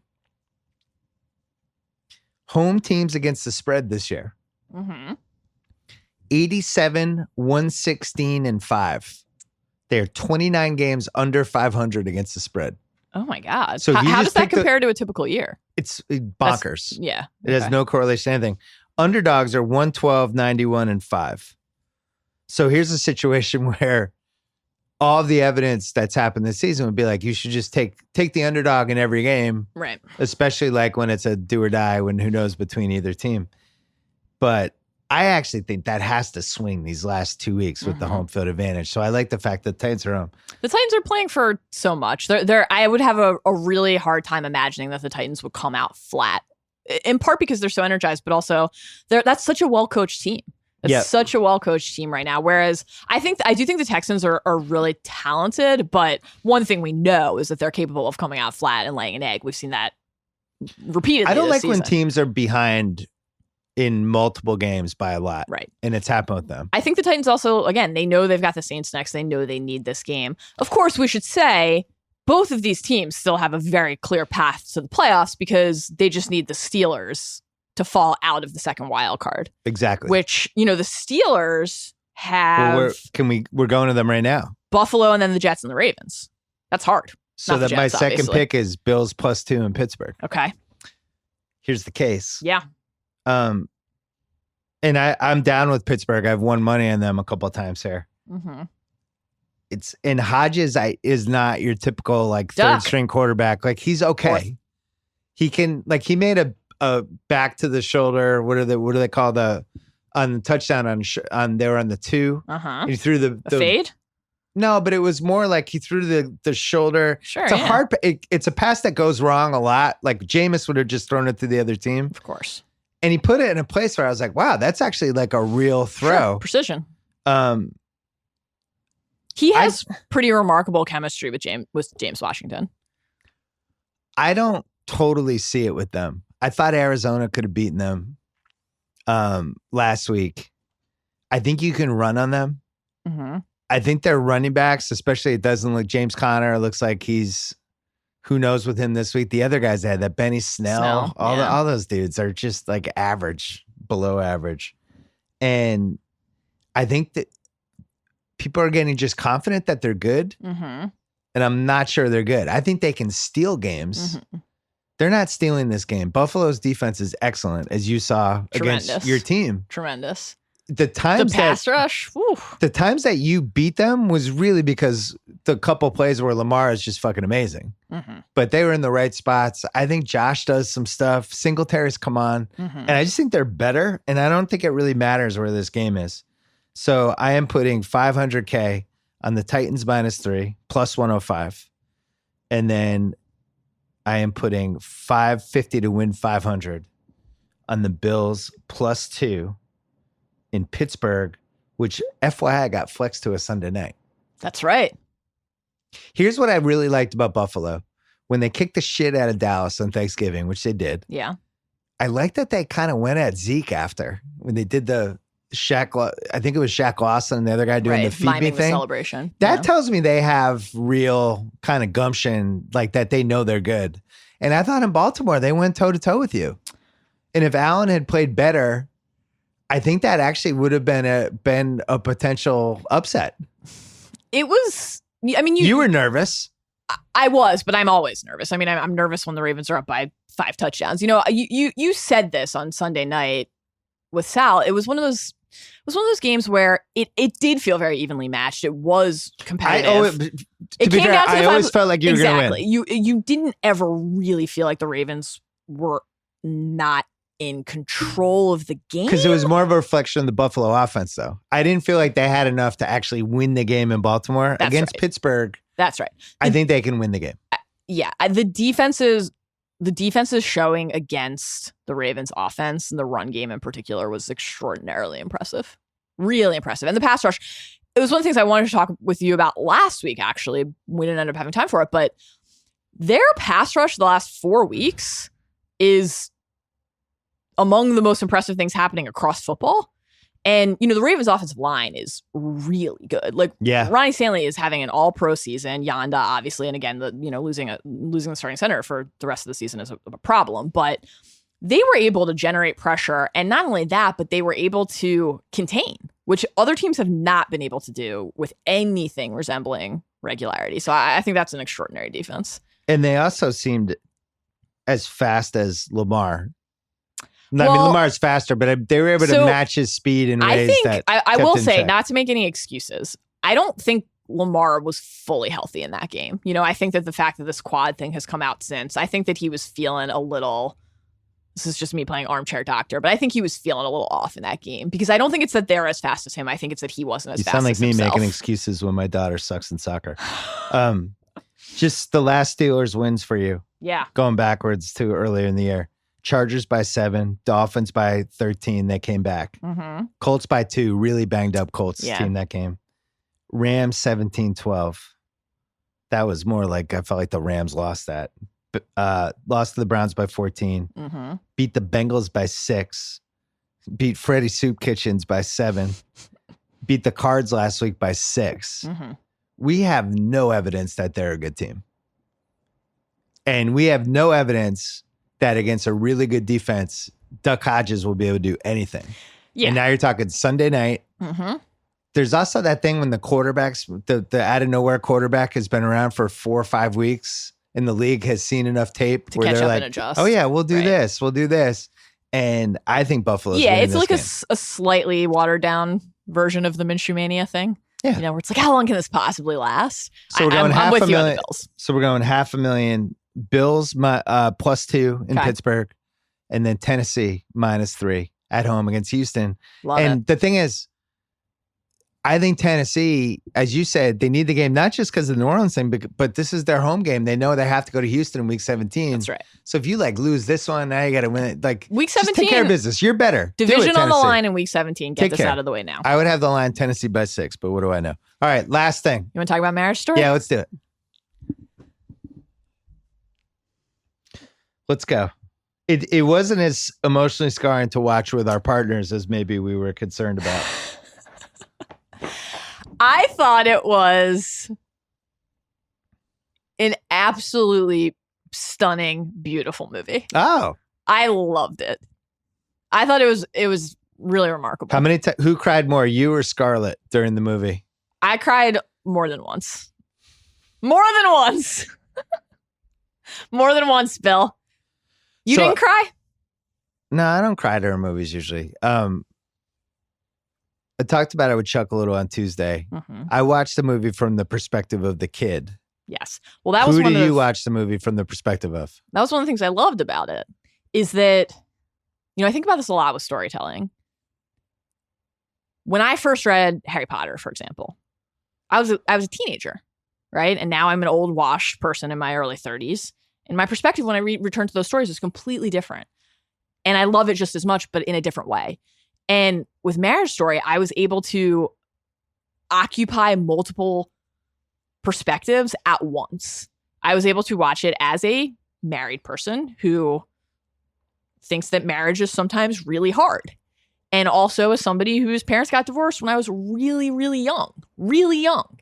And being able to think in each moment about who you should be feeling sorry for, who you should be angry with, whether either of those responses are fair or reasonable, and then always to be pulled back in by the look on Henry's face in the backseat of the car was just really moving.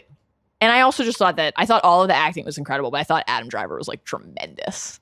I love him. Thought it was great. When are you doing hottest take Adam Driver made girls? This is your thing. No, I want somebody else to do it. I mean, he was, I have no You love problem Adam saying that Driver. he was my favorite part of Girls. No problem at all. Followed, closely by Kit Harington lookalike Charlie. I forgot about Charlie. So it's funny, like I read all the reviews and stuff afterwards, Mm-hmm.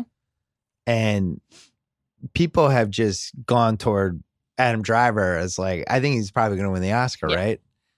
Scarlett's part, I felt like she 85, 90% got there. There's this one small piece that was missing where I didn't know how complicit she was the whole time in all of this. And I talked about it a little bit with Chuck where, where I get sensitive as a COD Mm-hmm. is when the parents use the kid Right. against one another in some way. And I thought, just as a mom, the stuff she was doing to try to sabotage Adam Driver's relationship with the kid, whether she was doing it intentionally, unintentionally, semi-intentionally, or whatever, it made me not root for her. And I don't know if the movie wanted me to root for her or secretly wanted me to not root for her.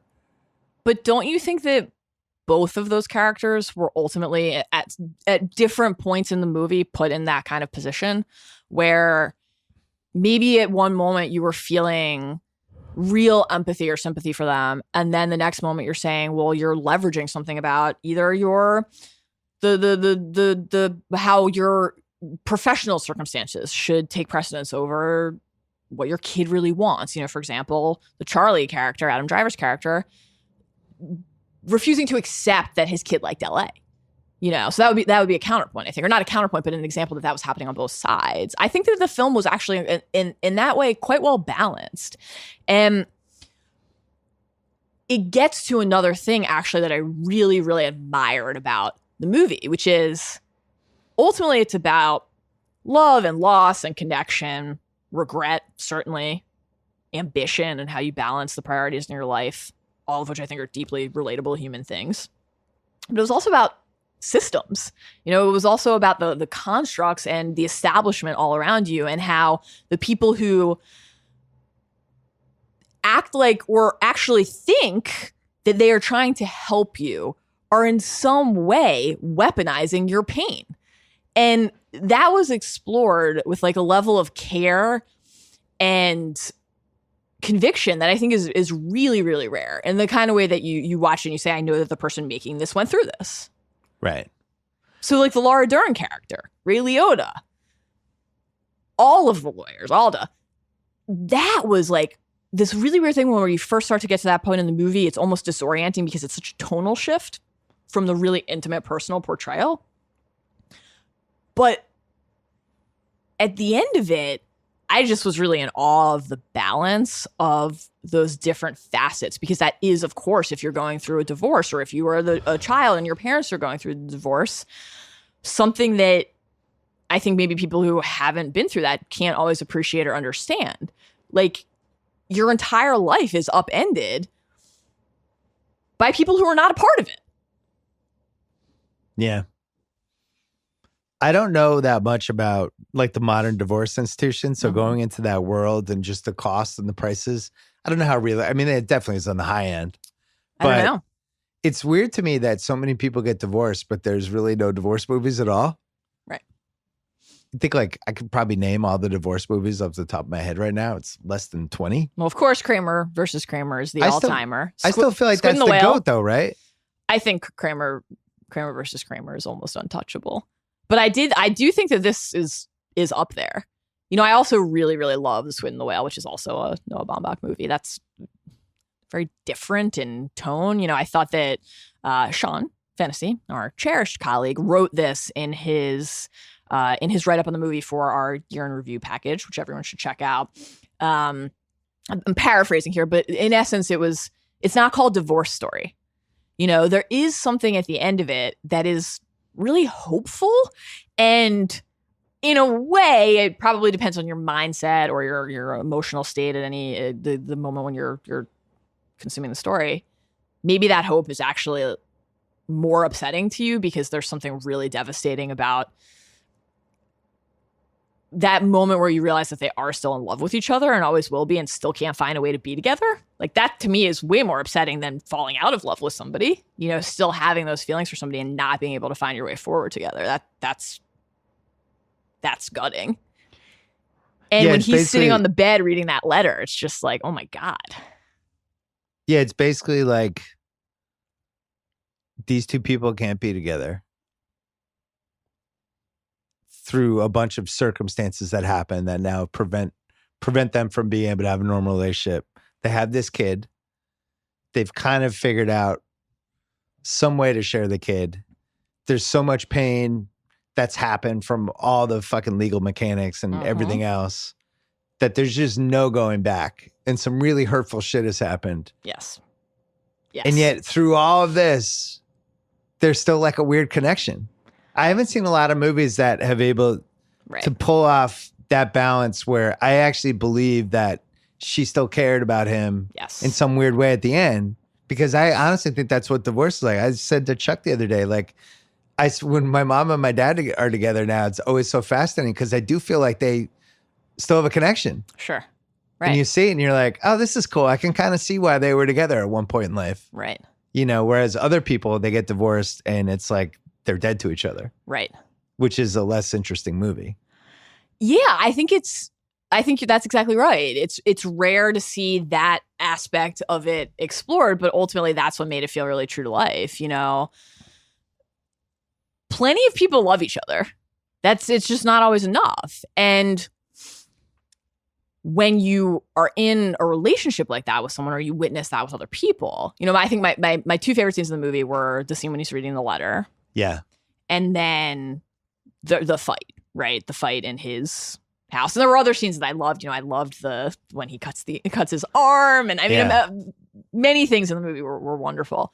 But the thing about the fight, you know, I understand that in some ways that's like clearly the most provocative scene in the movie, and it's there to make you feel that way. And maybe I'm just like an easy mark.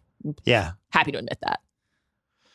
But that really spoke to me. Like, and not just in a marriage. I think about often when I am trying to look inward and reflect and attempt to be a little bit better, that I'm the most cruel to the people I care about the most. And like why we as people do that. Right. And why we are capable of doing that. The things that he says to her, you know, I hope if I knew that Henry would be okay, I would want you to die. Every morning I wake up, I wish you were dead. That is just like, you're watching that and you're just utter astonishment that you're seeing that play out. Because I do think that everybody has a moment like that in their life, or maybe many moments where you're like, I actually can't believe that I just said that out loud. maybe you're capable of groveling like he did and kind of giving in to your remorse and owning your shame, but maybe you're not. Maybe you're just too stubborn or too unwilling to in any way feel a little bit lesser than the person that you're trying to wound. But I just thought that felt like very recognizable to me in a way that is like painful, but kind of amazing. I'm really excited for the Kramer versus Kramer rewatchables. I can't wait. Can we eat chocolate chip ice cream as we're doing it in January as we're recording? We're doing it for Oscars. It's going to be the Oscars rewatchable. End of January. Amazing.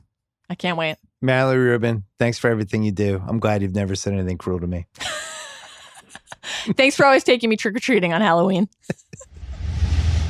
Let's talk about FanDuel Sportsbook, the official sportsbook of the Ringer. I want to tell you about a feature that they have that really sets FanDuel apart from other sports betting sites. Same game parlays. Same game parlay combining multiple bets from a single game. For instance, you can do the over, the spread, a player prop, whatever you want. I was looking, as you know, I've been riding the Tennessee Titans every week. So for Tennessee this week, hosting the Houston Texans, you could do this one if you wanted to. I'm not saying definitely do it, but here's one you could do. You could bet Tennessee will win by between 1 and 13 points. And you could bet the over of 50. And you would get plus 402 for that. 4-1 odds. Wow. So if the game final score was Tennessee 30, Houston 20, you win both. But that's the kind of stuff you can do over there at FanDuel. Same game parlays are now available everywhere FanDuel Sportsbook is. Start doing them today in New Jersey, Pennsylvania, Indiana, and West Virginia. And if you're new, place your first same game parlay. 100% risk-free. Get up to $500 back in site credit if you don't win. Download the FanDuel Sportsbook app on iOS or visit FanDuel.com/Android and be sure to use promo code BS to place your first bet risk-free. FanDuel Sportsbook promo code BS. Must be 21 plus and physically present in New Jersey, Pennsylvania, Indiana, or West Virginia. Applies to first wager only. Site credit non-withdrawable. Expires 14 days after receipt. Terms and restrictions apply. Gambling problem? Call 1-800-GAMBLER. Or in West Virginia, 1800gambler.net. Or in Indiana, 1-800-9-WITH-IT. All right. I didn't know if we were going to make it out of the decade without one good thing happening to the Yankees, but it finally happened. They signed Gerrit Cole. Congratulations, JackO. He's on the line right now. We're taping this on a Wednesday. You've been calling for this. You've been complaining about how your team is just a B+ every year. You wanted the A+. You wanted the A. You even would have settled for the A-. And then they splurge for the biggest pitcher contract of all time. How are you feeling? I feel good. I feel great. I'm sure I'm going to regret it 5 years, the last 5 years from now. Years 5 through 9 are probably not going to be loving it, but years 1 through 5, and certainly on the morning of, I'm extremely happy. Christmas came early. It was good. It's a good thing. They finally remembered that they were the Yankees and they have the most money and the most swagger in the game, and they decided to act like it. And I'm happy. It's a proud, happy day. They have the ace that they've lacked for oh so long, and all is well in Yankee land today. Did you have flashbacks to when they did this, basically the same contract and everything for CC once upon a time? It does. It is reminiscent of that. CC was also a California guy that they sort of had to convince to come play in the cold Northeast, and that worked out with the World Series. And let's hope this works out the same way. But it is reminiscent of that. They had to overpay for CC a little bit because he was a West Coast guy with a West Coast bias, and the same may be true for Cole, but when you're the Yankees, you can do that, and if that's what it takes, that's what it takes. So go out and get the big dog to lead the rotation. Absolutely. You sound like you've been sedated. I don't know what's going on with you. This is way too calm. You're way too calm about this. Well, here's the thing. I am super excited about this. I really like Gerrit Cole. I think he's the ace that they need. I think that I'm looking forward to, hopefully, God willing, going into a postseason series and not having to look at starting Chad Green as an opener in a series. So I'm super excited about that. But part of me is a little wary because these big contracts have a way of not working out. I got excited way back when at one point when they signed Randy Johnson, and that didn't work out. A-Rod's first contract was good. The second one was abysmal. Stanton hasn't lived up to the contract. So there's just a little gnawing little whisper in the back of my mind that's like, let's not go too crazy out on the limb here. But I'm super excited. When it happened this morning, when I woke up and I turned on my phone and I looked at Twitter and everything, I saw 20 things. And I'm naturally pessimistic, as anybody that follows me on Twitter knows me knows. So I had convinced myself when the Angels were doing things last night where they traded Cozart to clear up money. I'm like, what's this for? What's going on here? I was nervous. So when I woke up this morning, I turned on my phone and I saw I had 20 notifications on Twitter. And I'm like, this is either going to be good or it's going to be everybody heckling me because he's now an Angel. And so I cautiously looked, and I was very happy. I'm very happy. I don't mean to sound subdued. It's Christmas morning. It's all good. You left out some terrible contracts from the 21st century. Jason Giambi, you left that one out? Yes. Kevin Brown, does that one count? Yes. Yeah, God, yeah, it was horrible. Jacoby Ellsbury? Ellsbury? Than Kevin Brown. Jacoby Ellsbury?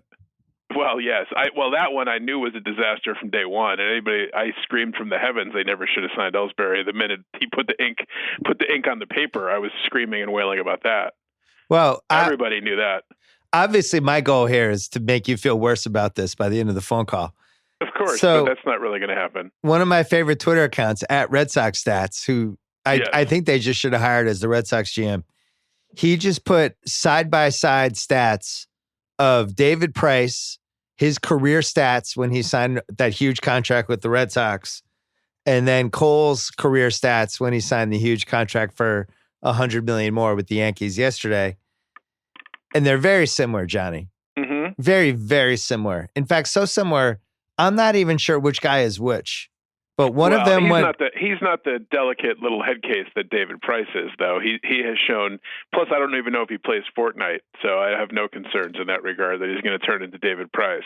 Well, one of them. There's always a risk with pitchers. Obviously, there's an injury risk, obviously, but and I don't know. He's a better pitcher than David Price. He's a better pitcher than David Price was at the time the Sox signed him. But is he?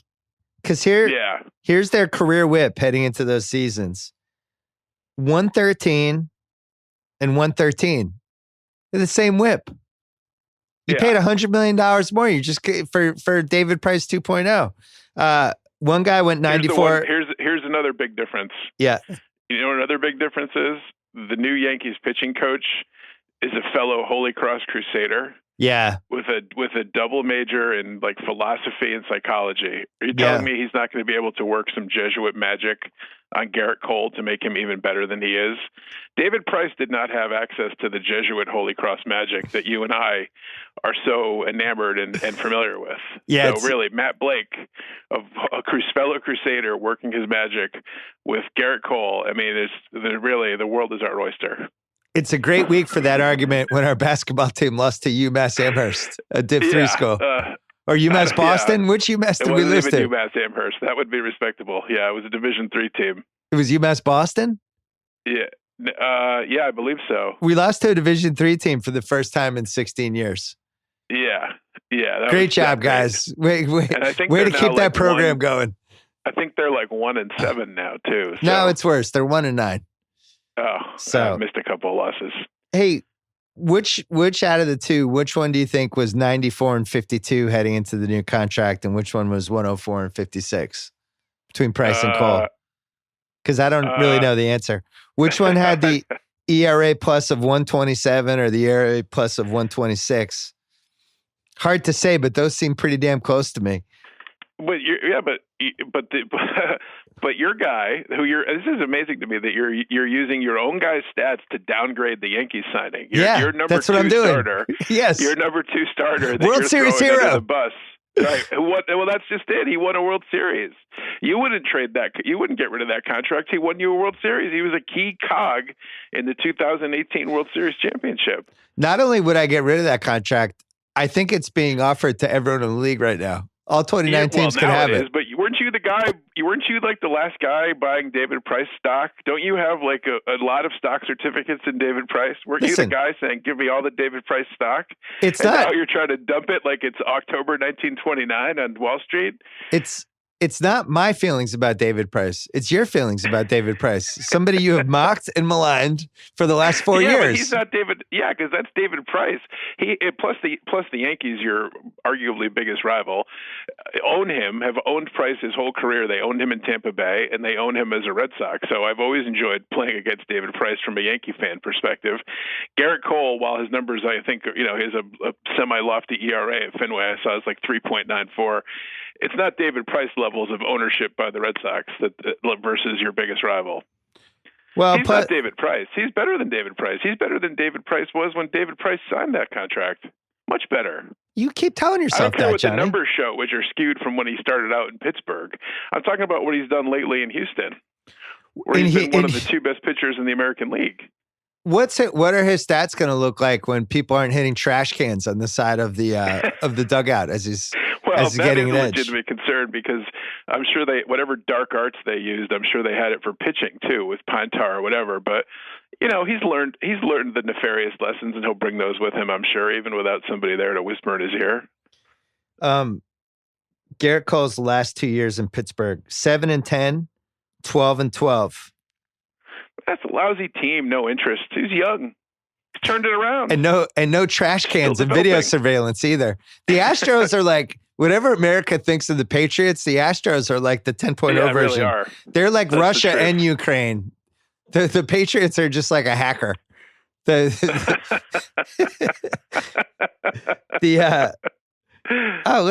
look at I'm just curious looking up Gerrit Cole's playoff stats.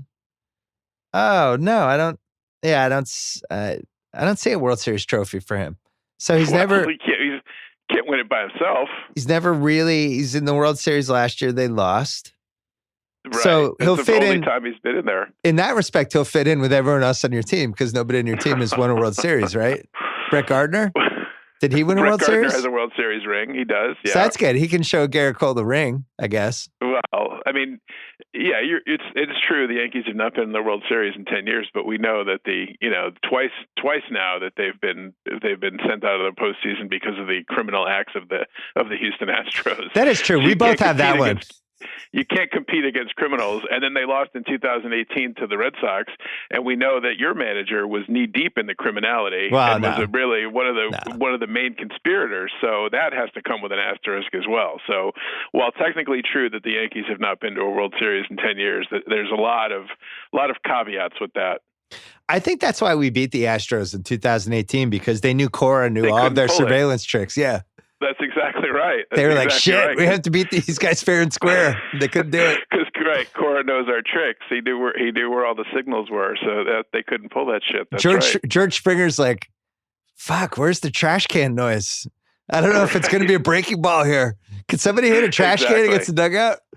That's one of the things I'm so looking forward to this season because presumably Major League Baseball is going to crack down on all their criminality. And I'm curious to see how guys like Altuve do when they don't know what's coming. That'll be interesting to see. I just want to know what would have happened if the Patriots had been involved in a scandal of the heft that this Astros scandal had. The depth of it. It would have burned down. You're talking like a 3-year thing with 50 people involved, game after game, and paranoid opponents and all that. And the Patriots have some doofus who doesn't even work for the team, like wandering around the Browns media thing, just taping the Bengals sideline from far away. And people are like, oh, there we go again, cheaters. It's like, imagine if Belichick was banging trash cans against the Gatorade bucket every time he thought there was going to be a draw play. Absolutely. Well, what else do you do this winter, Johnny? Is this it? Is this it for the suddenly splurgy Yankees? I would like to see them bring back Betances on a 1-year deal. I guess he's looking for a 1-year deal to sort of stabilize the bullpen, but I don't know if they're going to do that. And I guess they're going to bring back Brett Gardner because Aaron Hicks is having Tommy John surgery or some sort of surgery. Yeah. He's out for a lengthy period of time, so I think they're going to bring back Brett Gardner for one more run. And I hated that before because I'm like, I think there's less expensive options, and he's 40 years old, and I could watch somebody else hit 123 in the postseason for a lot less money. But I'm in a good mood today. We've got Gerrit Cole, so it's like, let's bring back the veteran presence. They all seem to like Brett Gardner, so what the hell? Why not? What the heck? How many more years with Chapman? And well, they just re-upped them. They just extended them. Oh, coming off the red hot postseason? Well, yeah, that's going to happen with closers. He had a solid year. He had a very solid year, but yeah, obviously, he gave up the hit that ultimately sent them home. Yes, that is the truth. There's been some Gary Sanchez trade rumors too. Well, that wouldn't really break my heart because I'm not sure he's the guy. If you could get something for him, and I think they could, you could probably sell high on him. I wouldn't be opposed to that. There's rumors they're shopping Stanton for a ham sandwich and a 6-pack was what the White Sox offered. I don't think that's going to happen. The Yankees countered with a ham and cheese sandwich and a case. So they're going back and forth. Back and forth on that. That's good. We'll see what happens. You think Stanton will he play 100 games this year? 100 at bats? He played 158 100 minutes? The first year, 150 plus the first year of the contract. He had a injury riddled season last year, but I'm sure he'll come back strong now in the new campaign. That's all we can hope for. Maybe change the trainer. Speaking of making splashes and trades, what's your squad doing there? Are you still crying poverty and we have to trade everybody because they can't afford, even though they sell out every single game and market everything in the stadium, they can't pay the salaries of the players? Is that what we're going with? Well, Johnny, it's tough when you're raking in $500 million a year in revenue and the payroll dips over $200 million and the profit only becomes, $200+ million a year. It's tough. You gotta cut some corners. Tough to keep it going. You're practically on the soup line. Yeah. It's the stuff that's on the internet, I'm just dumbfounded by. And nobody knows what's true and not true, but there was even Red Sox stats yesterday on Twitter was like, what if they trade Betts with a contract and then sign Rendon for cheaper? And then he can also play in the infield. And I was like, that's actually a pretty good idea, but wait, why are we trading Mookie Betts? Yeah, we have so much money. What are we doing?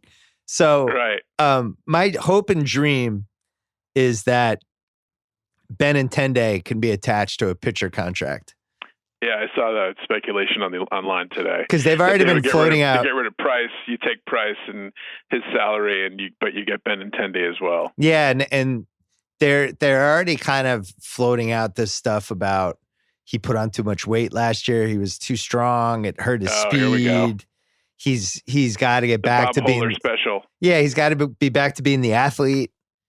Get that speed back. All these stats saying like his jumps on balls weren't as good. He wasn't as fast in the base pass because he's carrying too much weight. He's trying to be a home run hitter. Now let's go back to you being you. So they're getting that out, which makes me wonder if he's getting shopped. Yeah, that's all she wrote for him.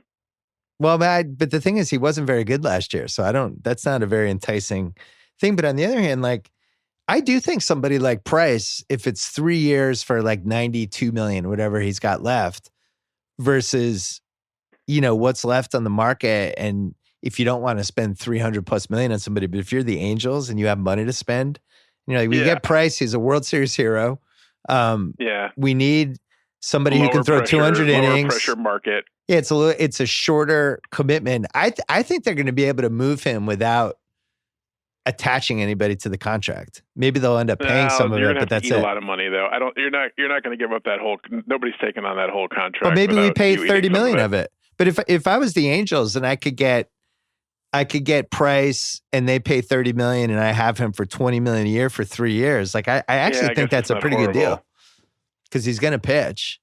There's not a lot of starters. I mean, the starters on the market's pretty bleak. And then it's just funny how when teams need stuff and the market goes out of whack, like there's 2 third basemen, but 5 teams need a third baseman. So the market's like completely insane for the 2 third basemen, which usually leads to a disaster.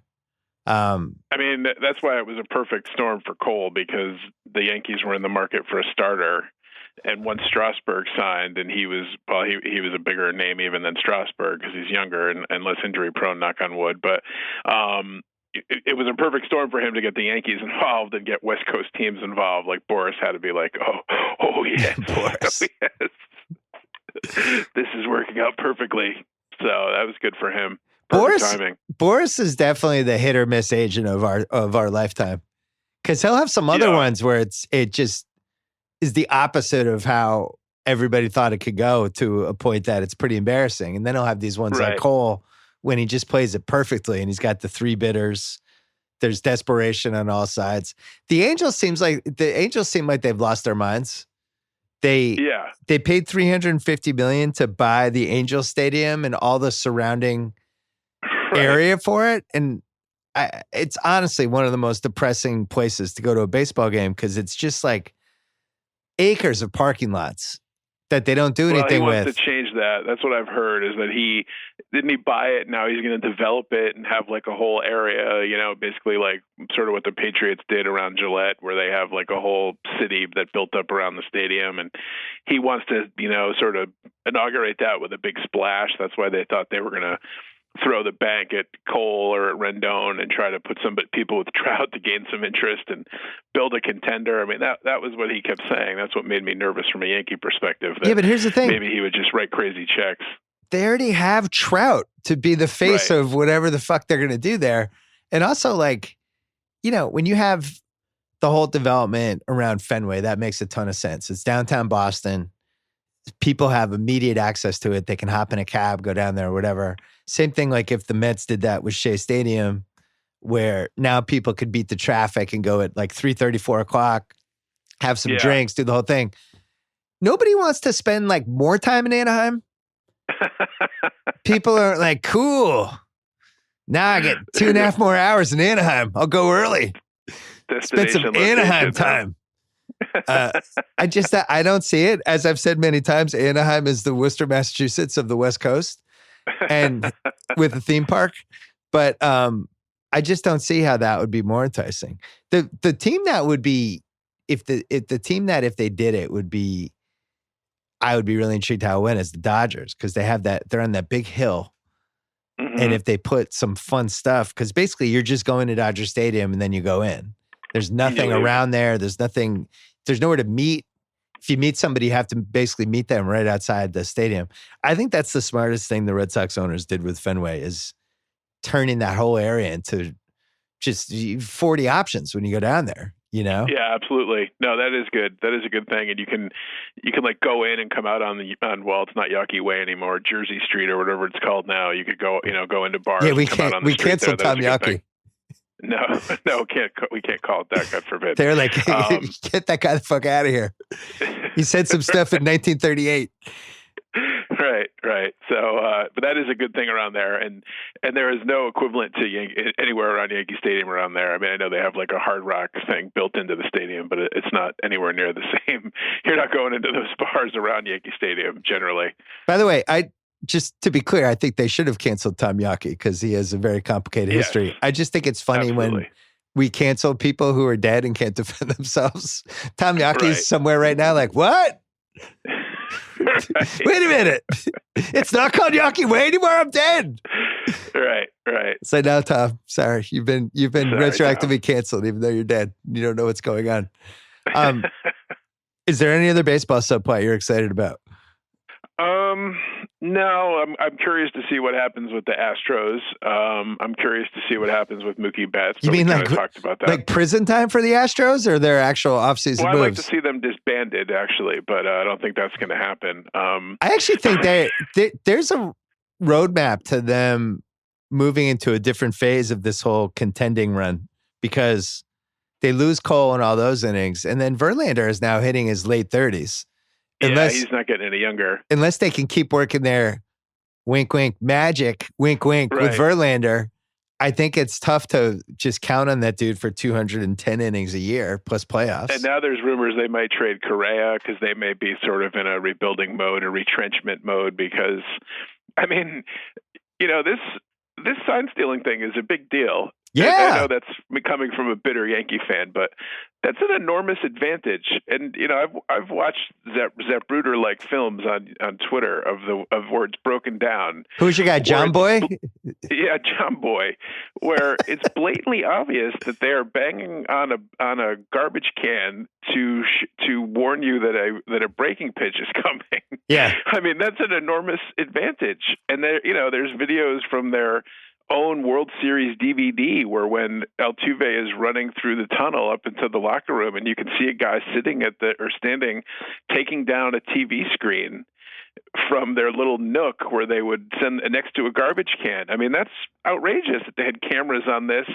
And if the stuff comes out, there's these rumors about how they wear Band-Aids with like electronic buzzers on their batting gloves.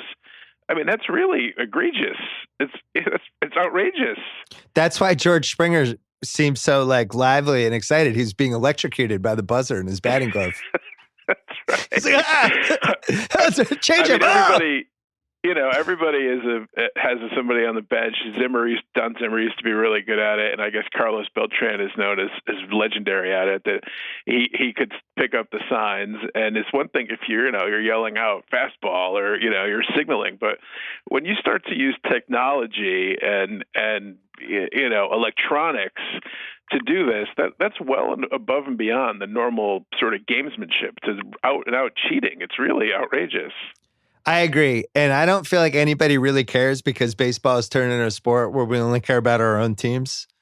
We're like parents in an elementary school where we just care about our kids. We don't care about the other kids.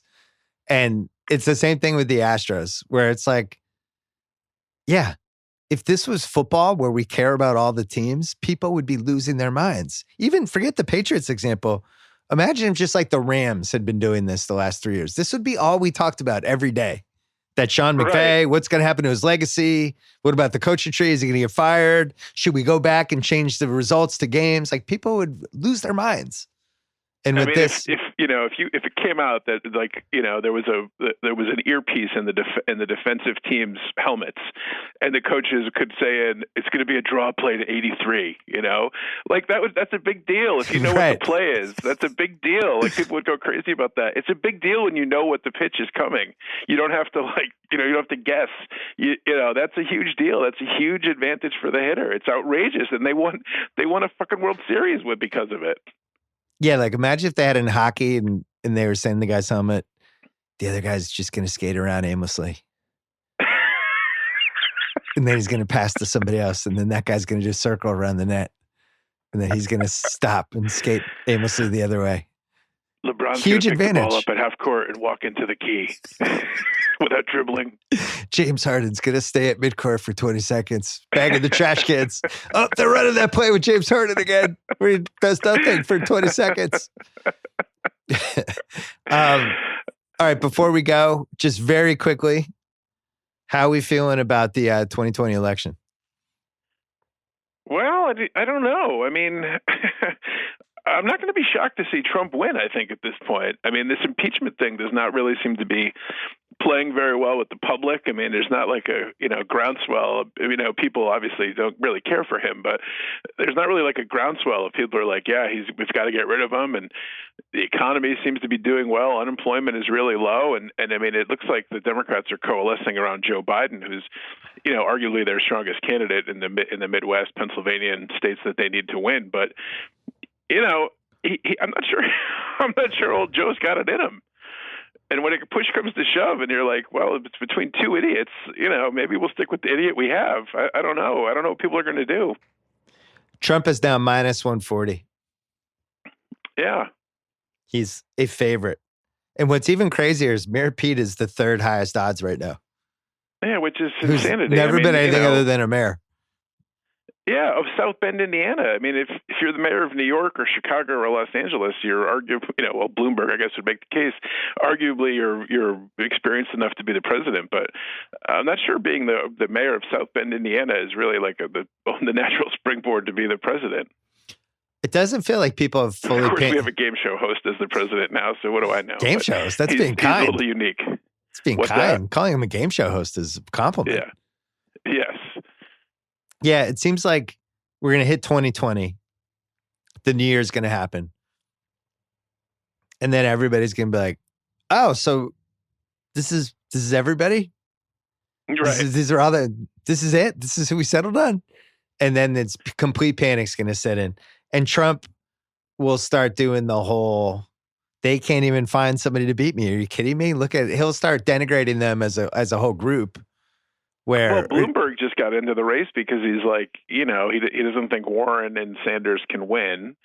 And he didn't think, he's more of an establishment guy and like a Biden. And he doesn't think Biden has it. I mean, Biden's a gaffe machine. The other day he was in Iowa and he didn't know what state he was in. Well, I mean, you got to know you're in Iowa. There's a lot of states though. I mean, in his defense. That's true. He had a 1 out of 50 proposition, but 50 states you got to know you're in Iowa. Got to know that. Yeah, and then Bloomberg's like, we can't elect somebody as old and adamant as Biden is. By the way, I'll be 79 in 2020. I know, exactly. I'd be 83 at the end of my first term, but it'll be fine. Exactly. Yeah, it's good. Unbelievable. I shouldn't be allowed to drive or coach an NFL team, but I can run the country. But what a year we have in store for us, Johnny. Did you watch Succession yet? Fun. No, I have not watched Succession. Can you do that as your Christmas present for me? I will. That will be my Christmas present to you. My Christmas card is actually going to be a picture of me watching Succession. That would be great. I'm going to have my wife take a picture of me watching it, and I'm going to send that to you exclusively as my Christmas card. I also have another show for you to watch. This one I really encourage. It's a faster watch than Succession. Succession, you have to watch 20 episodes. It's called Mrs. Fletcher. It's on HBO. Okay. Catherine Hahn. She's a mom whose kid goes off to college, and the wheels start to come off. All right. And I know she's a big favorite of yours. She's a podcast guest. This is a very good show. I can't believe it seems like it just came and went. Nobody saw it. It was one of the weirdest TV shows of all time. I loved it. I thought she was great in it. But more importantly, it is just fucking bonkers. And I highly recommend it. Yeah, it is bonkers. Kyle's been over at my house a couple of times editing the Sunday Night Podcast as I've been watching it. And he's just like, what's going on? Like, there's just things happen on the show. No is all I'm going to say. Yeah. Without context, especially. But yeah, I would recommend Mrs. Fletcher. All right. JackO, congratulations on Gerrit Cole. I hope you get a year and a half out of him before his career falls apart. And Happy New Year if I don't talk to you on the podcast. I'll talk to you in real life, but not on the podcast. All right. Happy New Year in a podcast way. I'll talk to you in real life. All right. Take care. Bye, Jenny. Bye. Okay, thanks to Windhorst and JackO and Mallory. Thanks to State Farm. Thanks to AMC, where Elf is coming on Monday with the rewatchables, 8 p.m. Thanks to Allbirds, stylish, comfortable, sustainable. They come in a wide range of colors inspired by nature. A variety of silhouettes to keep you looking your best in whatever situation you find yourself this holiday season. The perfect gift to make the holidays a little less uncomfortable for everyone on your list. Give the gift of comfort this holiday season, or get a pair for yourself at allbirds.com. Thanks to Square, more than a little white credit card reader. All kinds of tools built to run any kind of business, from payroll to online stores. Go to square.com/go/BS to see all the ways you can take your business from square one to whatever's next. I will be back on Sunday night. Kyle will be in Puerto Rico and hopefully still alive. A lot of rumors of Jim Cunningham stepping in for one pod. We'll see what happens. Yo, producer Jim. I might have to produce this one myself. We'll see if Jim makes it. We're trying to book him. He's a very busy man. And enjoy the weekend. We'll see you on Sunday.